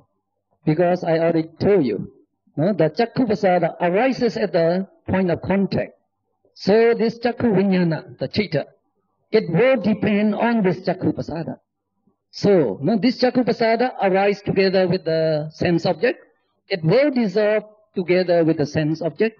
It has the same lifespan as the sense object. So we call it Majjhima Yuka Vatu. So if you don't get that word, look at your book. So Majjhima Yuka Vatu. So that means the Pasada Rupa, Vatu is Pasada Rupa, that has the same lifespan as the visible object. So that is all right now. So the same thing, the When you go to the Sota Dwara Viti, again the Sota Vijnana, no, the ear consciousness, it will depend on what Vatu. On the Sota Pasada that has the same lifespan as the sound object. Okay? So we call that the Machima Yuga Vatu. No? So remember, they don't depend on the Vatu which arises earlier than this. No? If the Chakku, there are many Chakku Pasada that arise earlier. Because those earlier arising Vatu, they will dissolve before the sense object dissolve. No? They will dissolve because they arise earlier. Now all these pasada and the sense object, they are material matter. They all have the same lifespan of 17 Chaitakana. No? So if they arise earlier, they will dissolve earlier. So the sense object, it does not dissolve yet. So that will be the critical situation. Like the monkey, you have to cling to the branch of the tree. Now the branch of the tree is cut off. So where is the monkey? He will be thrown. He will thrown away in the space. So the same thing. So they don't depend on other Vatu. There's this. You get the Chakku Vijnana. It will naturally depend on the Chakku Pasada where the sense object strikes it because it arises there. It will depend on this. Okay, you get that. So, for the Pancha Vijnana Chitta, they always depend on the Vatu, which has the same lifespan as the sense object. Now, what about the other Chitta? No, we say the other Chitta, they depend on Hadya Vatu, right? Not on the Chakku Pasada or Soda Pasada. They depend on the Hadya Vatu. Which Hadya Vatu? So the question is now. Because again, Hadya Vatu, there are billions of Hadya Vatu. They are arising at every short instant. We call Kana. In every short instant. And these Hadya Vatu are being produced by Kama. So which Hadya Vatu would they depend on? So you better read on, I think. No? So you go to the next paragraph. All the remaining Pancha Dwara Viti Chaitas are Mano Vijnana Chaitas. They are individually and respectively born by the Hadya Vatu, which has arisen along with the preceding Chaita. That is the Hadya Vatu, which has lasted for one conscious moment. For example, Pancha Dwara Vachana is born by Hadya Vatu, which has arisen along with Bhavinga Chalana. Sampadechana is born by the Hadya Vatu, which has arisen along with Chakku Vijnana. So you go on like that. So they depend on Hadya Vatu. Which Hadya Vatu? We say that Hadya Vatu which has arisen one Chitakana earlier. One Chitakana earlier. Now remember, this material base, like the Sota Pasada, all the material entities, they are not strong when they first arises. When they first arise, they are not strong. It takes time for them, so to develop themselves to be. Just like we say when the visible object strikes the idol, it does not become distinct immediately. So you have to allow time for at least one conscious moment, to develop itself to become distinct. So that means, this Hadya Vatu, the same thing. When Hadya Vatu they arises, they are not very strong yet. So you have to allow them time for one Chitakana to develop it into full strength. So only when it becomes at full strength there, the Chaita will depend on it. The Chaita will depend on it.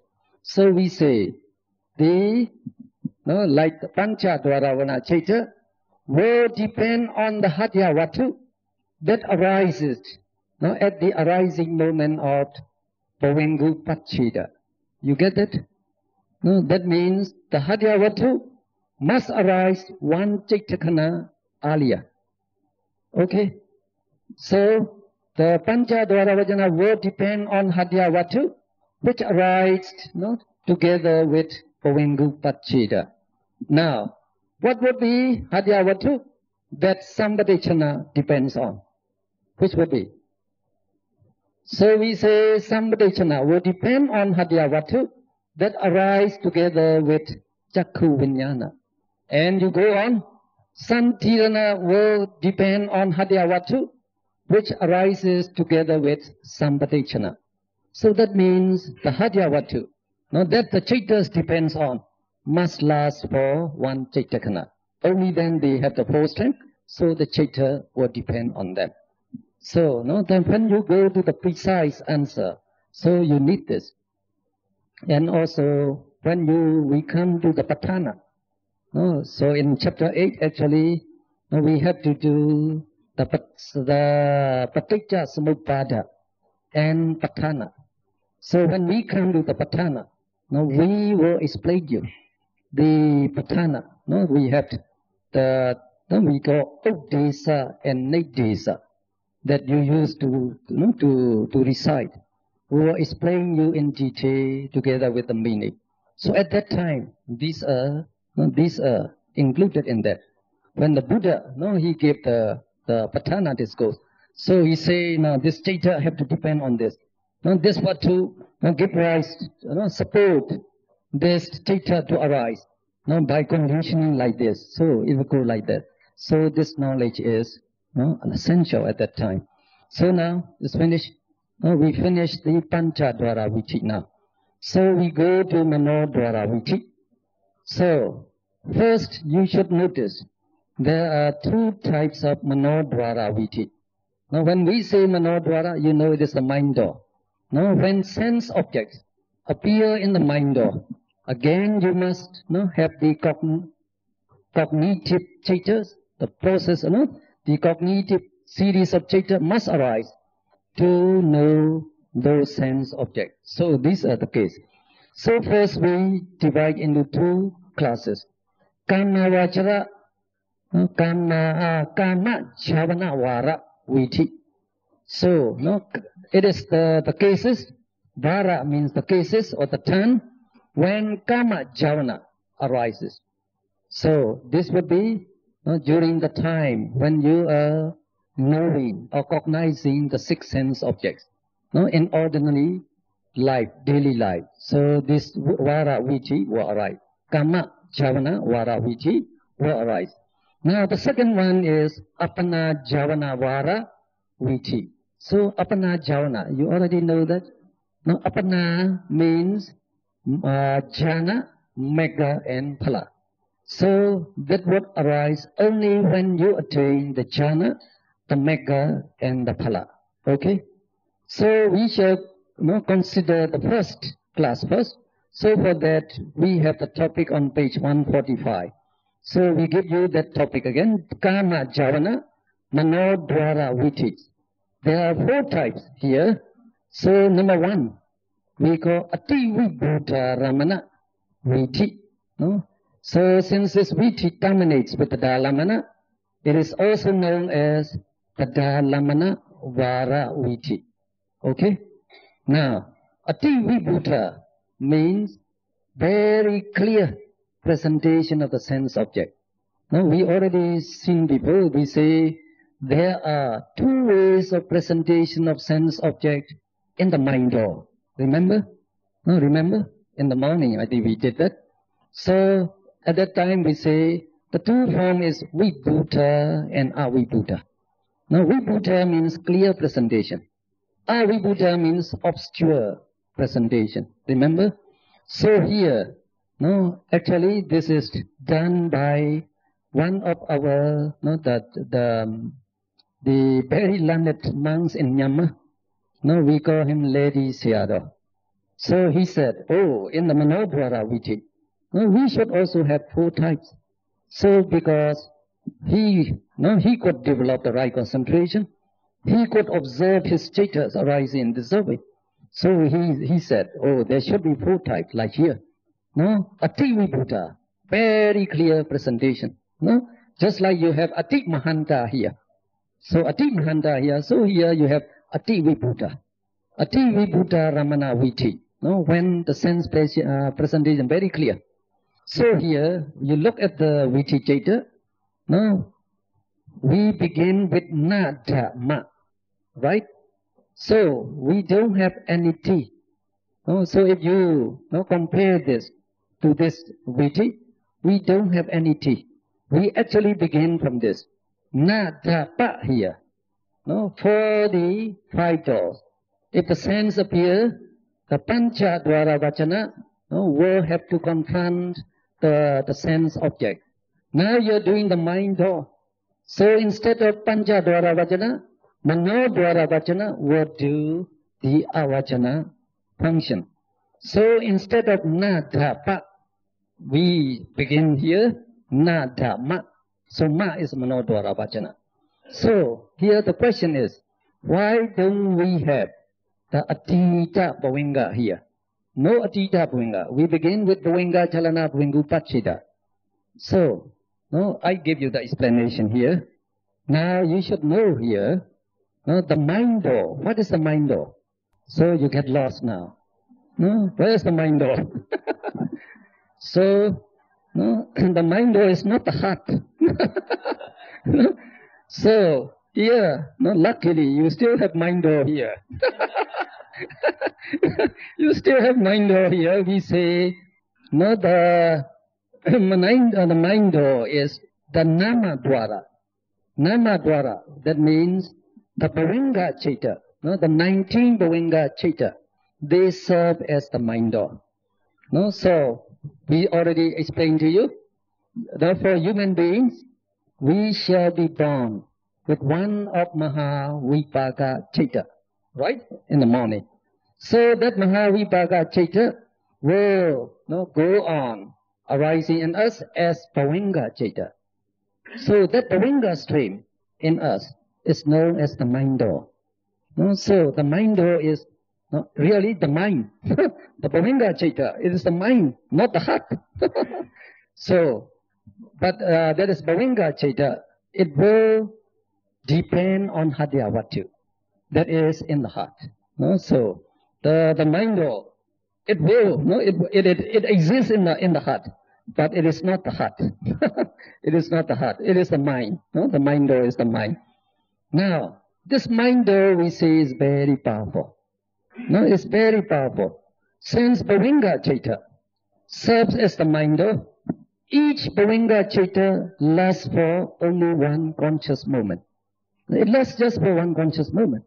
So if we say like here, the sense object strikes the idol, and it will become distinct only after one Chaittakana, we say, or 2 Chaittakhanas, or 3 Chaittakhanas. We have seen that. Now, if you do that, after 1 Chaittakana, that mind door, the Bhavinga Chaita, dissolve. It no longer exists. So you can't do like that. Now because the mind door is very powerful. As soon as the sense object strikes it, it appears. So you don't have to wait for development of the sense object. No longer to wait. So it is the mind. So you don't need the chemical chain. Remember? Only the physical element, when they strike, you need a chemical chain. No chemical chain here. The mind door is the mind. Nothing to react with that. So it appears immediately. Right? So you don't need tea anymore. Well, it's good, no tea. So sense appears. So if you start from this place, now we say when the sense object appears in the door, then the Bhavinga Chaita will vibrate 2 times. Because it has to be cut. But it cannot be cut right away. So you have to allow time for 2 Bhavinga Chaita. But this Bhavinga Chaita is not normal. It vibrates. So you call it Bhavinga Chalana and Bhavingu Pachita, because from the second point, it is cut off. The Bhavinga stream is cut off. So when the Bhavinga stream is cut off, we begin the Viti Chaitas here.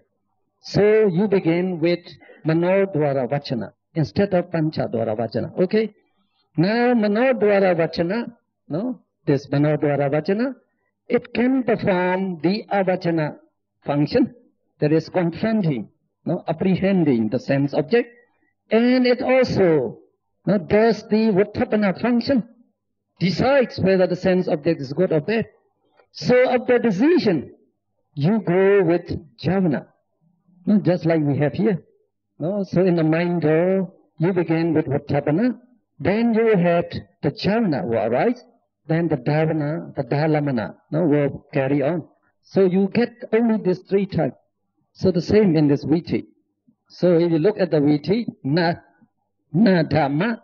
So after making the decision, you have the jhana right away. So you don't need this thing. The samvarishana, santirana, you don't need them. So here, after manodvara vachana, you get the 7 jhana. Now when the sense object is very, very clear, or it has high intensity, you get the dhalamana. Just like here. Like in the Atit Mahanta, we say you have the 2 dhalamana. So here you also have the 2 dhalamana. So after the dhalamana, the process of cognition is finished. So you just have Bhavanga Chaita.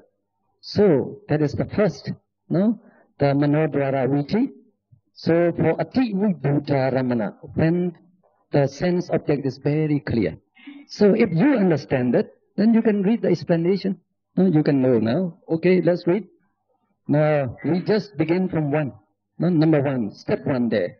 When the sense object of very great intensity, the life continuum, it should twice and becomes arrested. Oh, we already say, the sense object appears in the mind door. When the sense object is of very great intensity, the life continuum vibrates twice and becomes arrested. So you have Bhavanga Chalana and Bhavangu Pachida on the appearance of the sense object at the mind door.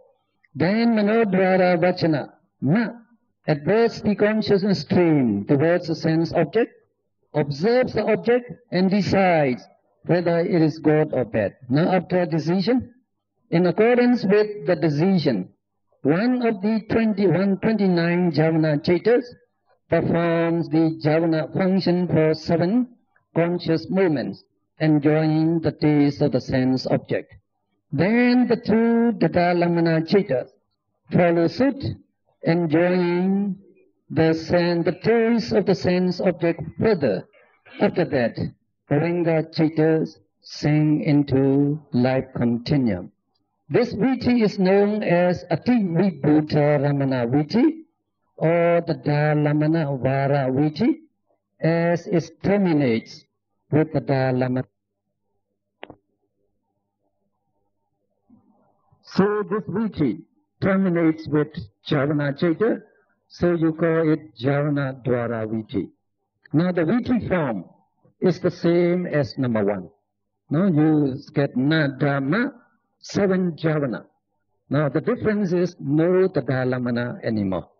So you have the Dhalamana only when the sense object is very, very distinct or of very great intensity.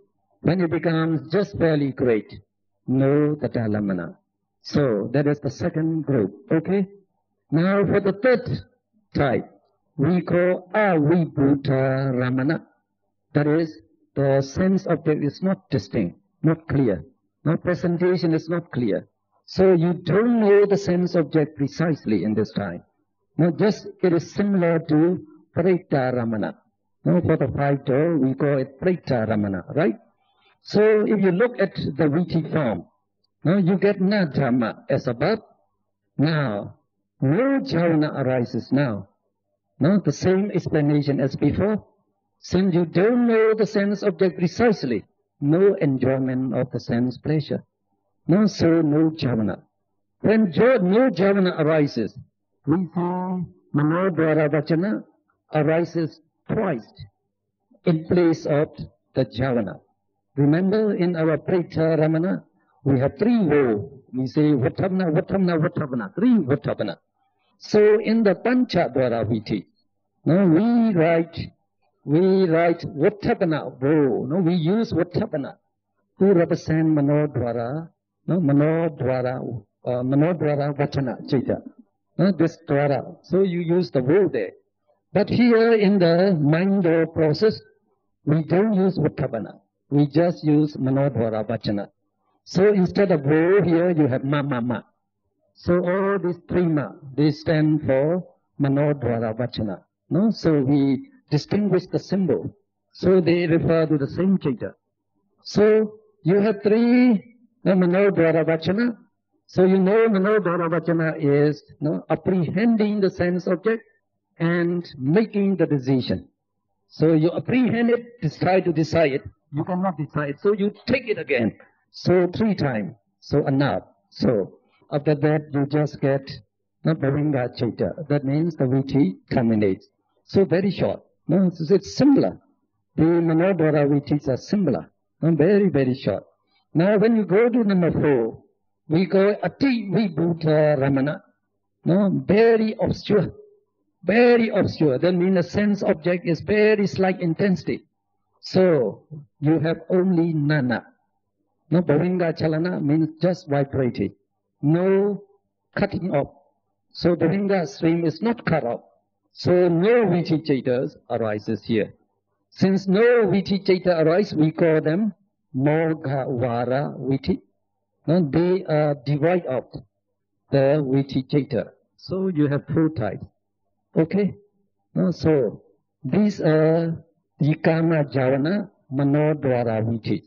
So these Vitis arise when the mind object appears in the mind door. Like your thought object. No, your thought appears in the mind, then you will have one of these Viti. Now, we can go to the page 147 now. We call them, we have to analyze. Kama Javana Manodwara Viti Chaitas. That means, what are the Chaitas that take part in the Manodwara Viti? Okay? Just like we did before. You have to do now. Now, let's read that. In Manodwara Vitis, there are only 3 types of consciousness, namely Vachana, Javana, and Dadalamana. So you have to refer back to the first Viti on page 145. So if you go back to page 145 there, if you look at the number 1 Viti, which is the longest one, which contains the greatest number of Viti Chaita. So in that Viti, how many types of Viti Chaitas you have? So Ma is Manodwara Vachana, Javana, and Dadalamana. Just 3 types, right? Now what are the number? What is the total number of Chaitas there? You have only 1 Ma, 7 Javana, and 2 Dadalamana. Altogether 10 Chaitas. Okay? So that we continued on page 147. So, 147, let us continue our reading. The number of Chaitas in the longest Manodwara Viti are Manodwara Vachana Chaita, 7 Bhavana Chaita, and 2 Dadalamana Chaita, totally 10 in all. The number of Chaitas that can participate in Manodwara Vitis are 1 Manodwara Vachana and 29 Kama Javana Chaita in the place of Javana, and 11 Dadalamana Chaitas, totally 41 in all. So let's just finish that. Now there are a second type of Manodwara Viti. Now we call them secondary Manodwara Viti. Now this Viti, they follow the Panchadwara Viti. So we call them secondary Manodwara Viti. Well, you can read the first 2 paragraphs. When one of the 6 sense objects enters the avenue of the mind door directly, we get primary Manodwara Vitis as described above. That's what we have already described. But there are secondary Manodwara Vitis which follow each and every one of the Panchadwara Viti. In a Panchadwara Viti, The sense impression is processed only to the extent to be known roughly whether it is good or bad. The form, the shape, the detailed features, and the name of the object are not known yet. So, we say, when you have, like the Atik Mahanda Dwaraviti here, when you had one of these Pancha Dwaraviti, you know the sense object just right, roughly. Just as determined by Vattapana here, whether the sense object is good or bad, you know only to that stage. You can know, oh, it is a good one, oh, it is a bad one. You know up to that. But you don't know, the exact feature of the sense object yet. So you do not know whether it is a man or a woman, or it is a fat one or a thin lady, or very attractive one with very catching eyes or something like that. No, you don't know the detail yet. So to know the detail, the Manodvaraviti must follow. At least you must have 4 Manodvaraviti to follow it. So this Manodvaraviti, they would take the sense object that dissolve here, you say, you get Bhavinga Chaita. So after a few Bhavinga Chaita, so this, the dissolved object, we call it the past object now. That past object is taken by Manodvara. Manodvara, you know that it can take the past object. So it would take the past object and it processes just like before. Nadama, just like that, to know each aspect of the sense object. So we can continue there on page 148. Thus, after a Pancha Dwaraviti, a Manodvaraviti quickly follows it, retaking the sense object of the Pancha Dwaraviti as a past object. So it retakes it one. Now this first Viti takes back that sense object. Then you go to the second Viti now. Then the second Manodvaraviti follows suit, observing the new image and the old impression together. So, that means the past object it has taken, so it tried to look, the past object and what it has taken, put them together, and they watch it, observe it together. Now you go to the third. Then the third Manodvaraviti quickly follows again, observing the form and the shape of the sense object. Now, what is the form? A female form or a male form? What is the shape? So, it is slender or fat or something like that. So, you take notice of that. Then you go to the fourth. Then the fourth Manodvaraviti follows again, considering the name associated with the object. Now, what is this name? What do you call it? Now, if necessary here, many Manodvaravitis quickly occur in succession, considering the features of the object in detail, and also the time and the place connected with the object if he has encountered it before. Sometimes, for most of the time, if you are very familiar with the object, as soon as you see the person, you know his name, at the same time. But sometimes, you forgot his name. So, you met him before, but you didn't know his name yet. Then you have to think over. You have to think, it takes sometimes a long time. So try to see where I met him before. What would be his name? What did we do at that time? So what would we call that? And what is he? So you have to see his detailed feature. Now, how did he smile? Now, how did he react to me? How did he speak? Something like that. So you have to consider for a long time. Before, during that time, many Manodvaravitis will arise. So only after that, you know the person together with the name. So this process, I think is quite interesting. It's quite interesting. If you follow it. Well, I will explain it to you so you can understand it better. No, so sometimes you need explanation. You cannot catch it, no, immediately. So this is very similar to taking photographs. No, taking photographs. So they say they would take the photograph of all of us on the last day. So don't feel to come on that day. You are going to be photographed. So when you take the photograph, now what is the process? No, what is the process there? So you aim the camera to the person. No, you are going to take the photograph. Then you click it. No, you press the button there. Then you hear the click. No, you have the fear. What's that sound? What you press it, you get no, you get the click there. What's what caused that sound? We say it is the shutter opening. So normally in the camera, you have to keep the shutter closed. So if the light would come in, it destroys your film. So you have to close it. Now only when you press the button, the shutter opens just for a moment.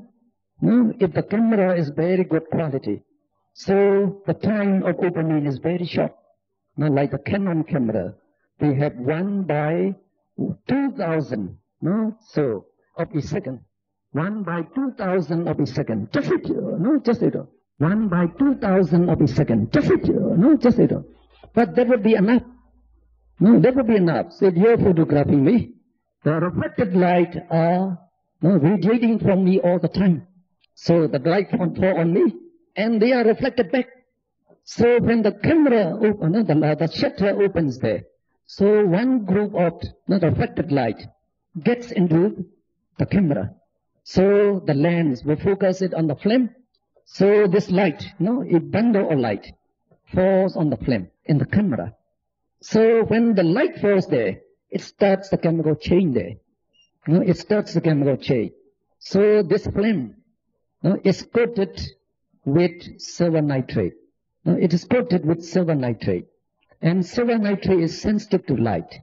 Now, when the light is reflected from my body, so you have the total reflection from the white surface. But you have only partial reflection from the color surfaces. And from the black surface, no light is reflected at all. So, where the white light, you have the white surface, you have the greatest amount of light there. So that light will break silver nitrate into silver and nitrate. So where you have no light reflected there, no chemical chain there at the place. So, after you get that, you say, you have to develop this film. So you take it out from the camera. So first you dip it in hypo, we say. I'm a chemist, so I know this process. So you dip it in the hypo. The hypo, dissolves the silver nitrate. So here, the light, no light falls on that film. So at that place, silver nitrate is not broken. So that silver nitrate will be dissolved by the hypo solution. So, whereas in the white surface there, you have the break into silver and nitrate. Silver is not dissolved. So the silver will be deposited on the film. So, after you dip it in the hypo, so you wash it, and then you fix it, you get the negative. So you call it the negative, because, where it is white here, you get black there. And what is black here, you get another white here. So you know why it is black there. There you get the silver mode, and you have no chain there. So you get the negative. So do you know the person by looking at the negative? You don't know yet. Who is that person? You don't know. Sometimes you don't even know whether it is a woman or a man. Because many women, they dress just like the men. So you cannot differentiate. But you can say by looking at this negative, oh, it must be good. It must be a good picture. It is very well defined. You know it is good. So you can decide up to that. So this, the Pancha Dwara Viti. By this Viti, you know only up to that stage. Like you know the negative. You just know whether it is good or bad. And you enjoy it, not by knowing, oh, it is quite good, so you enjoy it. But you don't know the detail yet. So, to know the detail, we say, Mano Dwara Viti must pick up this sense object and must investigate it in detail. So the same thing in photography. After you get the negative, you make the positive out of it. So when you make the positive, you pass light through the negative. So the light will fall on the photographic paper. So here the light is again reversed. Where you have the black surface there, no light will pass through. So you will have the white, the white here. Where here is a clear flame there, many light will pass through it, so it becomes black in the positive. So when you get the positive, it becomes the same as the original one. So when you look at the positive, you can know in detail, oh, who is this? Whether he's fat or he's thin, or how is her eyebrow, how is the nose, so you know in detail. So you know the person. The same thing. So, you take the sense object, which has been dissolved. You can take it back, Manodvara, and you examine it. So the Viti, you need to examine one aspect. To examine one aspect, you need one Viti. And you consider another aspect and another Viti. So many Viti will arise here. Many Viti will arise here. Now, at this time, how the mind operates is very similar to a computer. Now, at this time, how the mind operates is very similar to a computer. It's similar to a computer now. Because the computer, you have inserted the data there. You have inserted many data. For example, here we have 200 people here. So you take the photographs of each of one, so you insert the photograph. Now this photograph, his name is so, his address is so, and his job is so and so. So you keep all this file in the computer. Now, when you get, one body shows you, who is this person? So you asked the computer to identify this photograph. So you put in the computer. So the computer will match this subject with all the 200 photographs it has recorded there in his memory. So it will match one after one. Now, so when you get to the right one, oh, this is the one. His name is so. Now his telephone number is so. So it will flash. So it seems like momentary. You just put in, you press the button, it gives the answer. You say it is immediate. But the computer has to do all the matching. So at least 200 times, and they have to look up. If you have millions of data, it has to match to look around for millions of things. So the computer has to walk many circles there because it is so fast. You think, oh, it can give the answer immediately. And the mind is faster than the computer. The mind is faster than the computer, remember.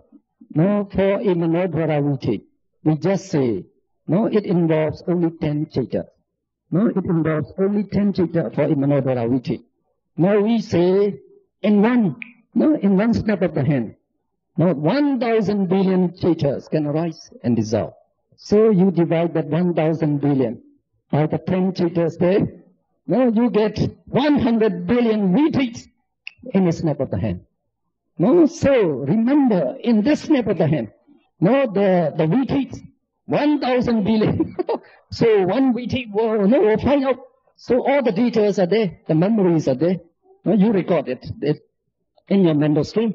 So it will match. Who's that? So after getting all this data, they will give you the answer. Oh, this is Dr. Mo. So, I think it's very interesting. That's the real process of the mind. To know each subject.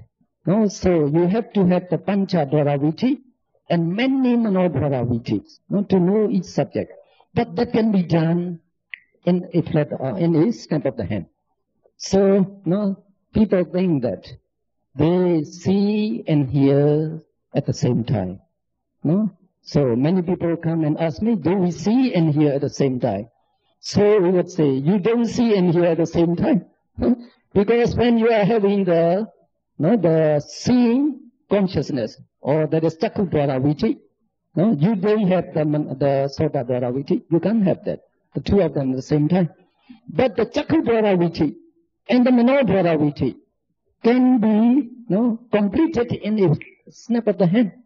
Because during the snap, you can have 100 billion witty. So you can take, what is the sound, what is the smell, what is the taste. So you can investigate all these things in the snap of the hand. So in the snap of the hand, you know all these things. You see, you hear, you smell, you taste, you know the touch. So you think you know these things instantaneously. But the process of witty must arise there. Okay. So I think it's nice. So if you can follow, it's very enjoyable, I think. And what is more wonderful, you can get this experience. You can see this, the witty, cognitive series arising and Manodwara witty arising, when you have the right concentration. And that was taught systematically in our International Meditation Center. Don't laugh at that. No, you should not laugh at that. You should admire it. Remember how difficult to do that. No, it needs a genius to do this. No, it needs a genius. I don't find any other teacher who can discover it. It is a rediscovery of the Buddha's teaching. The Buddha, he has seen like this. He has seen like this. But now, this method of meditation seems to be lost. Seems to be lost for many, many years. Nobody knows how to do that. But now we have this teacher, who can teach you to analyze, to see the witty citas, to see the witty citas, to analyze each cita in detail. So it's a miracle. So we should be very happy. We still have this chance now. We can meditate under such master. So you can be sure, if you go along this path, you are walking straight according to the noble path. So you can attain Magga and Phala. So you can attain Magga and Phala. So we should be very happy because of this. And now I think you get the answer. Now how can we see this witty citta? Like the icons, Chakudwara witty.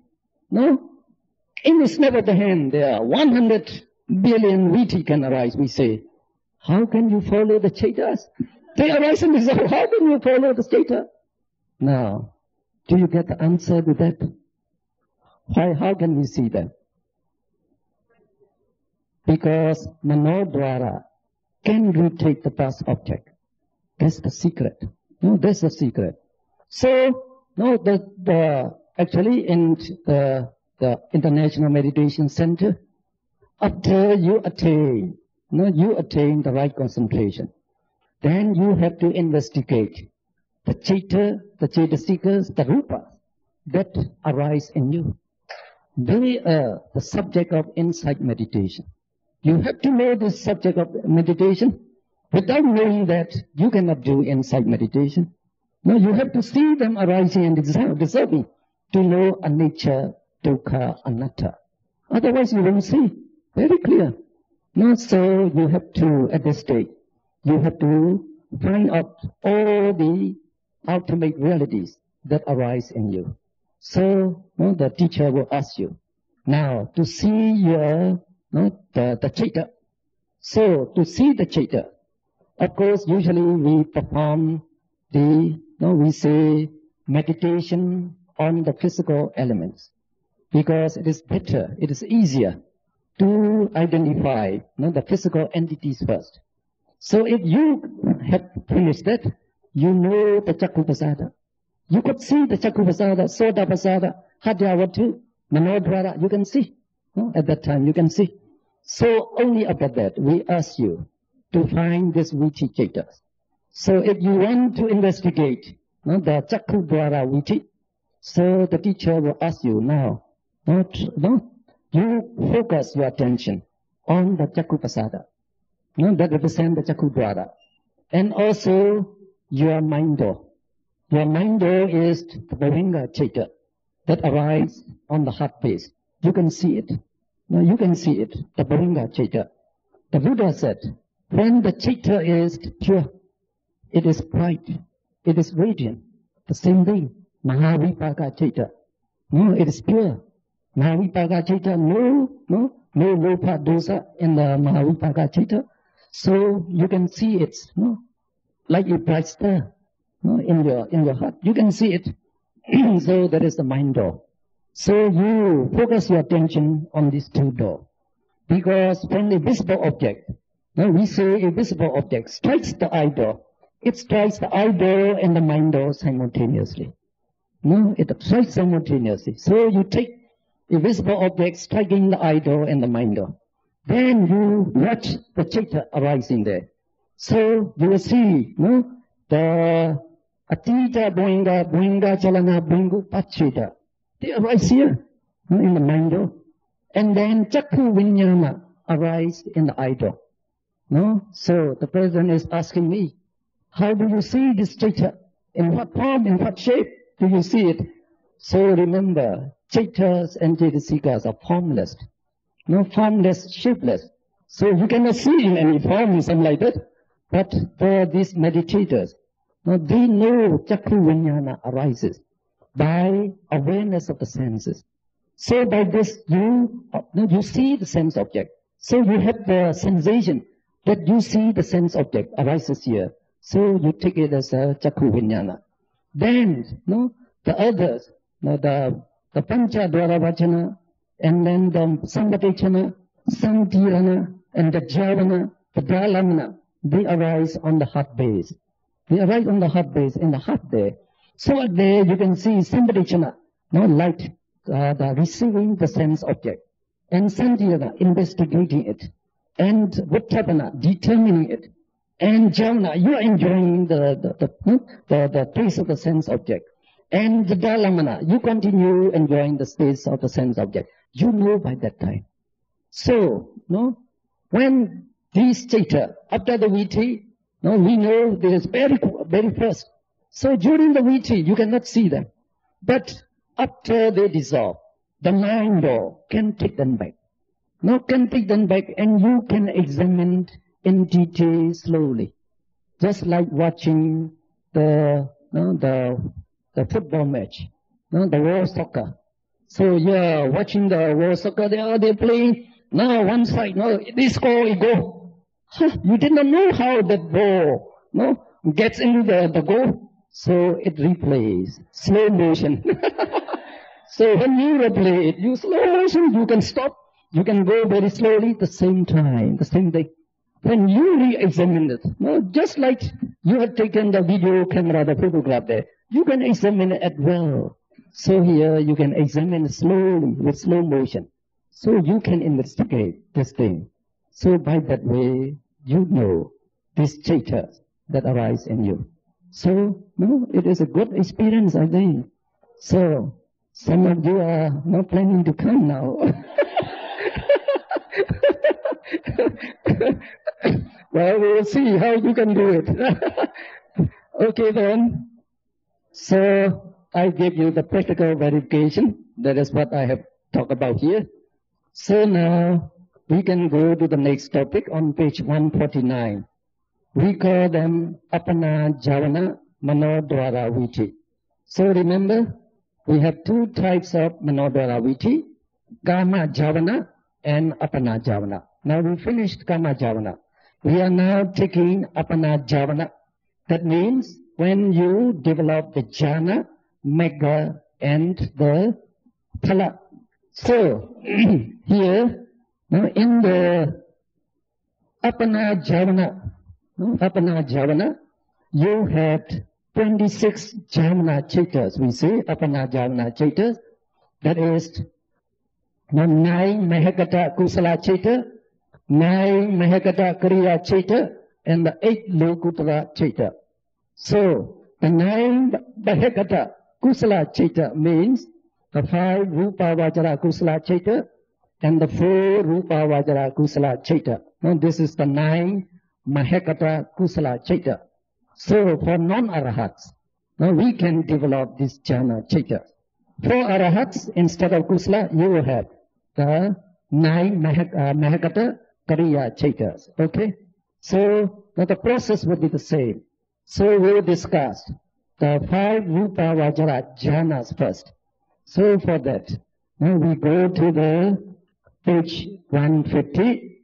So there we say 5 Rupa Vajra Apana Viti. So the Viti form is different for Manda Panya person. Now Manda Panya means slow-witted or dull-witted person. And Tikha Panya means the quick-witted person. No, so I have that the meaning in the description below. Now, if you examine this Viti form now, please examine the first one. So there you say na dhamma pa unugoja. So you should compare this Viti to the Manodwara Viti we have just discussed on page 145. So you have to turn to page 145 and look at the number 2 Viti. Now we look at number 2, not number 1, because you should know that the Dhalamana can arise only in Kama person, they say. The Dhalamana can arise only in Kama person. Kama person means those who live in the Kama sphere, that is human beings and Deva. They cannot arise in the Brahma. So they arise only in the Kama person when you are observing Kama sense object. When you are observing Kama sense object and when Kama Jhavana is arising. So you need 3 conditions. 3 conditions for the arising of the Dhalamana. So, the Kama person, Kama sense object, Kama Jhavana Chaita. Okay? Now, we are now considering the Apana Jhavana Chaita, not Kama Jhavana Chaita. So, we don't have the Dhalamana in this Viti. So, it is similar to number 2 Viti on page 145. So, there you have Nadama, 7 Jhavana, right? Nadama, 7 Jhavana. Actually, when you are doing meditation, to attain, to develop the jhana, now what would be your Viti? You should know that first. Now to develop the Rupa Vajra jhana, we tell you, you can reflect on the earth kasina. So you prepare an earth disk. So you sit in front of the earth disk with wide open eye. You look at the earth disk and you meditate. Patavi, Patavi, Patavi. During that time, what would be your Viti? Since you are looking with open eyes, the earth circle is the visible object striking the eye door. So at that time you will have this Chakru Dwara Viti, this Viti. And at that time the Jhavana Chaita would be one of the Mahakusala Chaita. It would be Mahakusala Chaita.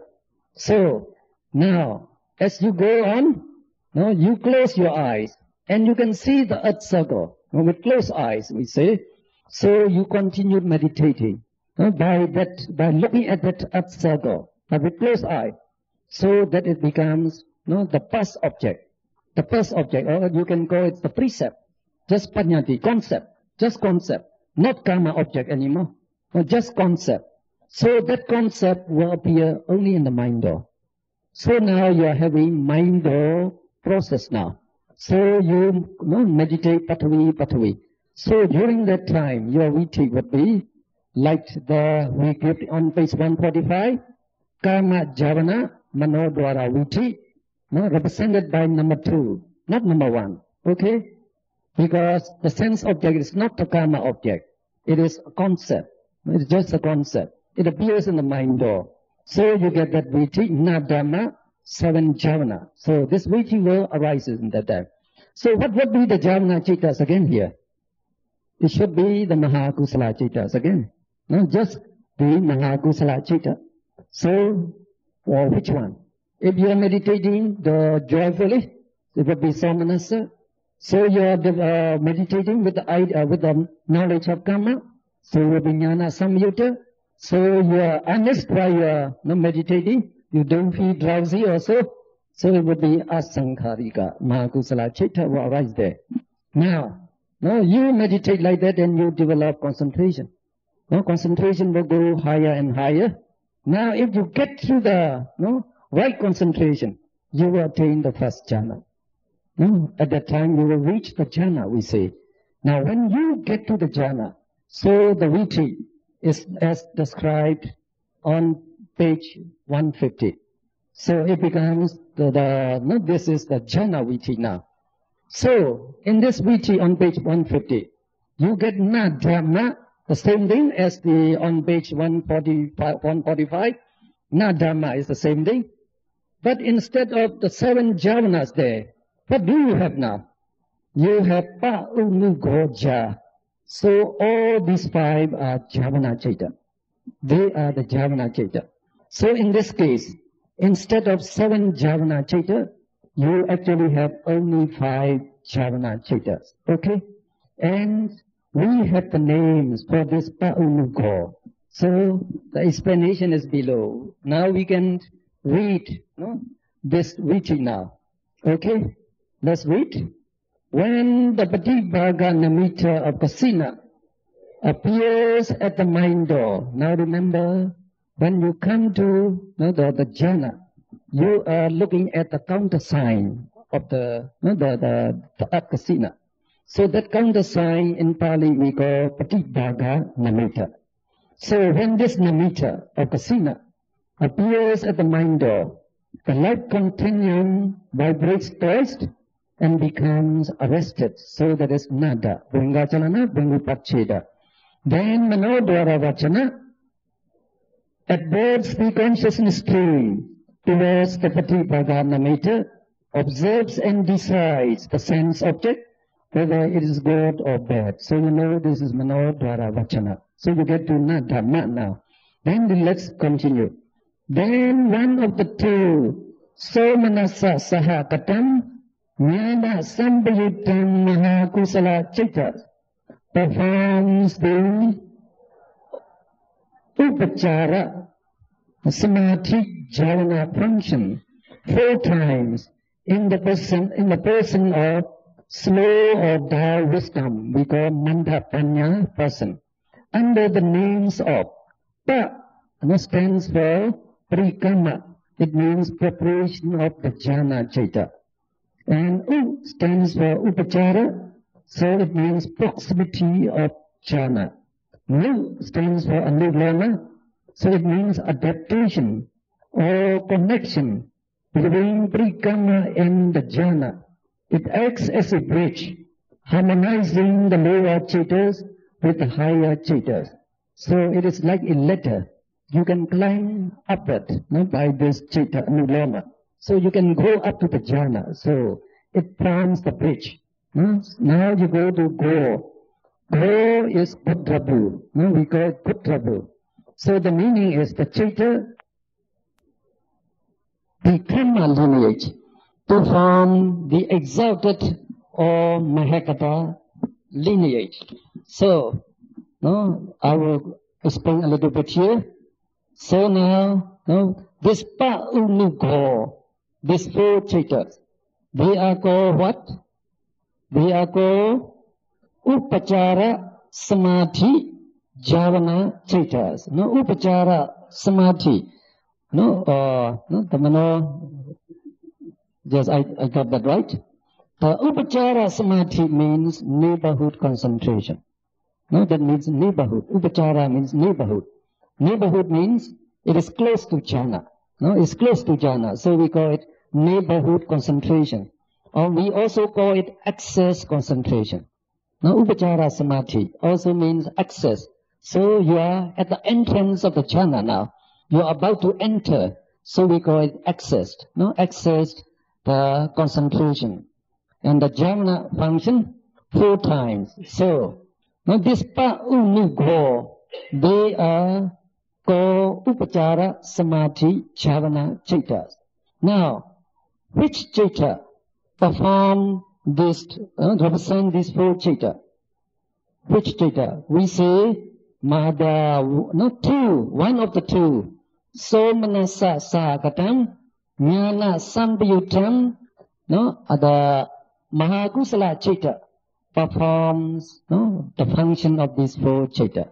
So Pa-unugo, they are Mahakusala Jnana Sambayutta, Somanasa Citta. No, they are the Somanasa Citta. And again, we have to take the Somanasa because the first jhana is Somanasa. So they have to agree in feeling.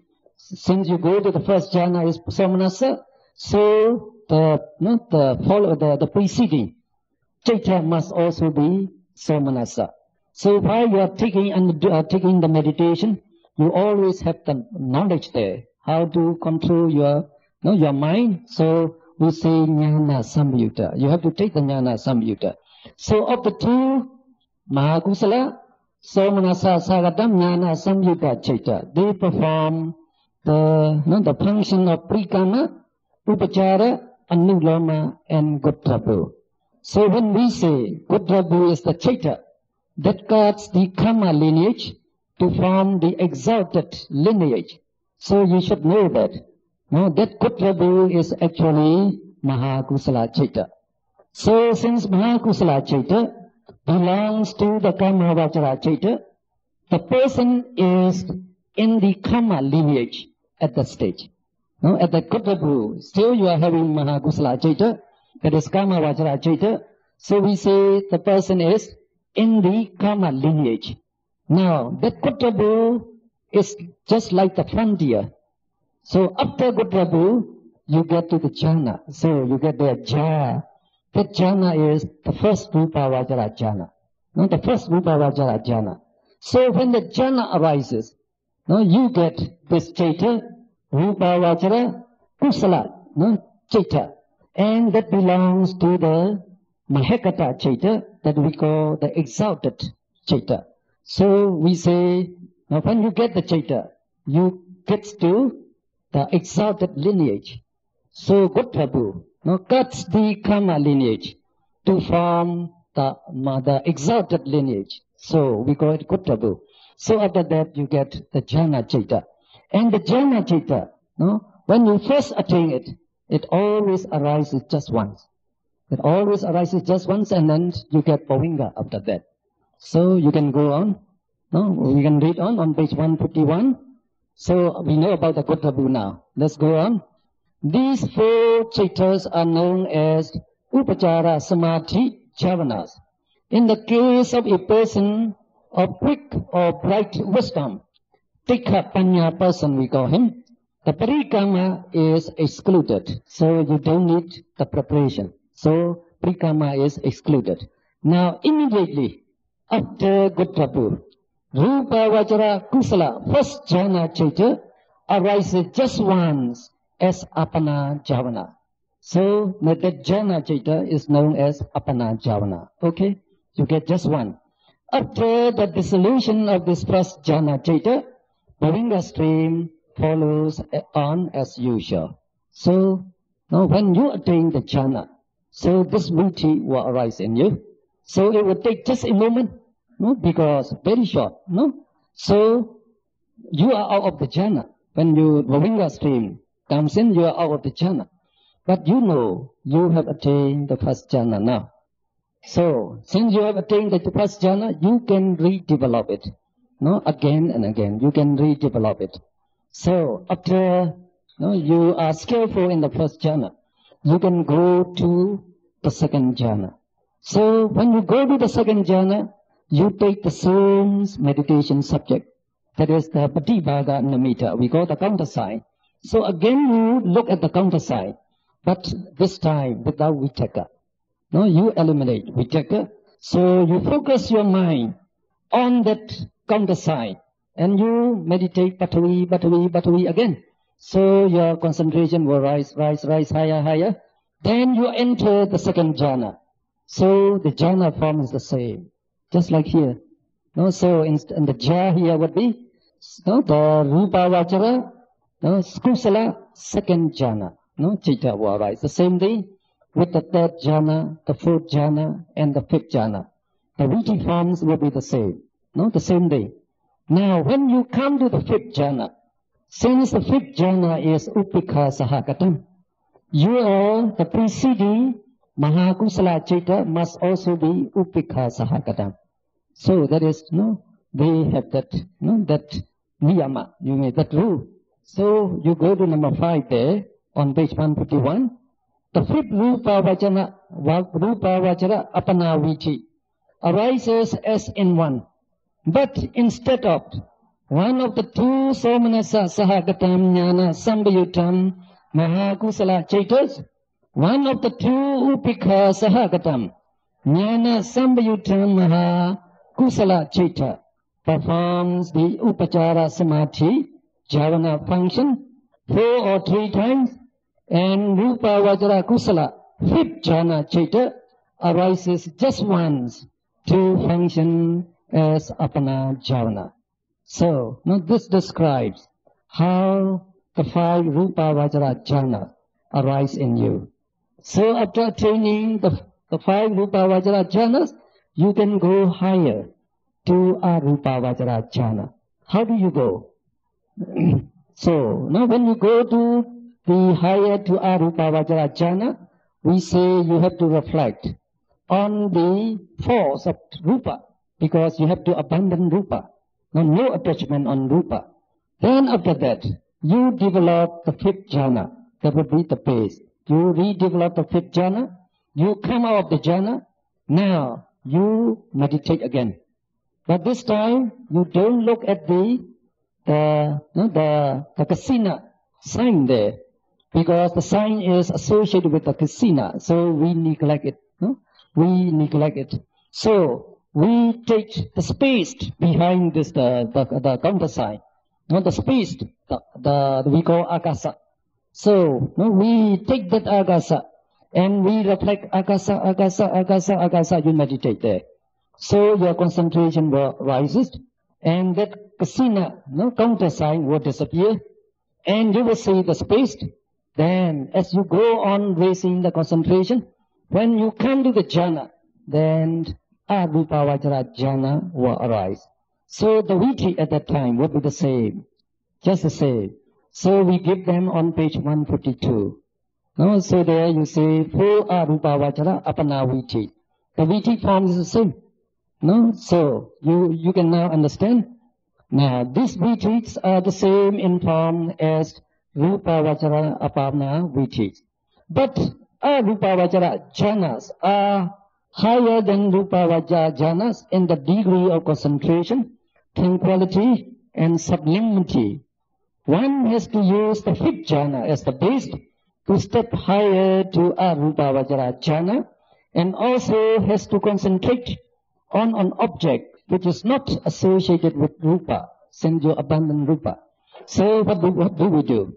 In practice, one has to develop the 5th jhana first by meditating on the Patibhaga Namitta of kasina. Then he comes out of the aesthetic absorption, ignores the Patibhaga Namitta, which is associated with rupa, kasina in this case, and concentrates on the infinite space, akasa, that exists beyond the Patibhaga Namitta, and meditates akasa, akasa. When the subtle attachment to the Patibhaga Namitta is eliminated, the Namitta disappears suddenly, unfolding infinite space. The meditator meditates on akasa, akasa, and when the degree of concentration is right enough, the apana viti will come into effect. So we describe the first viti on the next page. Now when the object of infinite space, akasa, appears at the mind door, the Bhavinga stream vibrates twice and becomes arrested. That is for nada. The mind consciousness, that is manodhara vachana, observes the object and decides whether it is good or bad. So that is for ma. Then one of the 2 upika sahagatam, jnana sambayutam mahakusala chaita. So you have to take upika, because arupa jhanas are upika. So not somanasa here.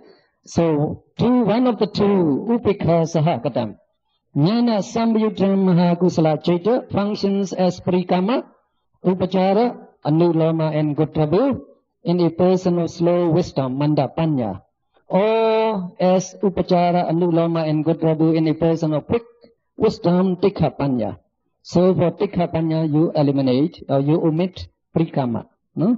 Then agasanancha yarana kusala chaita, arises once as Apana Javana and Bhavinga Chitta sink into life continuum. So this is the description for the development of the first Arupa Vajra jhana. So for the second Arupa Vajra jhana, you focus on this Akasananjayana Chitta. That is your new subject of meditation. So it is a Chitta, it appears only in the mind door. So here you reflect Vijnana, Vijnana, Vijnana. So when you come to the right concentration, then the same Viti, the same cognitive series appears with that Arupa jhana, that is Vijnananjayana Chitta will arise. Is that right? So then the next step, you omit that Akasananjayana Chitta that you are looking at. So you focus your attention on nothingness now. So you reflect Nati Kenchi, Nati Kenchi. So until you get that Akinjana Yadana Chitta. Then you focus on that Chitta and meditate on it to develop the Neva Sanyana Sanya Yadana Chitta. So this is the way. Now when you develop the jhana, how the Chitta arises in you. So you get that, then you can enjoy this jhana. So that is given on page 154. We call jhana samapatti viti. Now samapatti means attainment. Now the jhana attainment is called samapatti. A person who has attained the Rupa Vajra jhana may enter the meditative absorption corresponding to that jhana whenever he wishes it. If he practices well, he may attain the ecstatic trance or absorption instantly and remain in the trance for 1 hour, 2 hours, 3 hours, etc. up to 7 days. So we use the word trance here. Now you should know that, though when he is in the absorption there, he is full aware of the sense object. He is fully alert. Not like in a trance, when you do the hypnosis. It is not like in the trance when you don't know anything. It is not that state. This time you are fully alert. You know the thing, everything, and very well. Now we can go on. During this trance, the jhana chitta occurs repeatedly, spontaneously, focusing the attention on the Patibhaga Namitta of Kasina. So he will not hear any sound, nor know any other sense object during the trance. So, a person who attains all the Rupa Vajra and Arupa Vajra jhana may enter the meditative absorption corresponding to any jhana. But he must enter the first jhana first. Then he eliminates the vitaka and goes to the second jhana. Then you eliminate vichara and enters the third jhana and so on. So there are 9 jhanas. If you attain all the 9 jhana, you can enjoy any jhana at any time, we say. But even though you want to enjoy the higher jhana, you must begin from the first jhana. You have always like climbing the stair. You always start from the first step. So otherwise you cannot do it. But if you are very skillful, you can do it in a second. So in a second you can get to any jhana that you like. You can get to.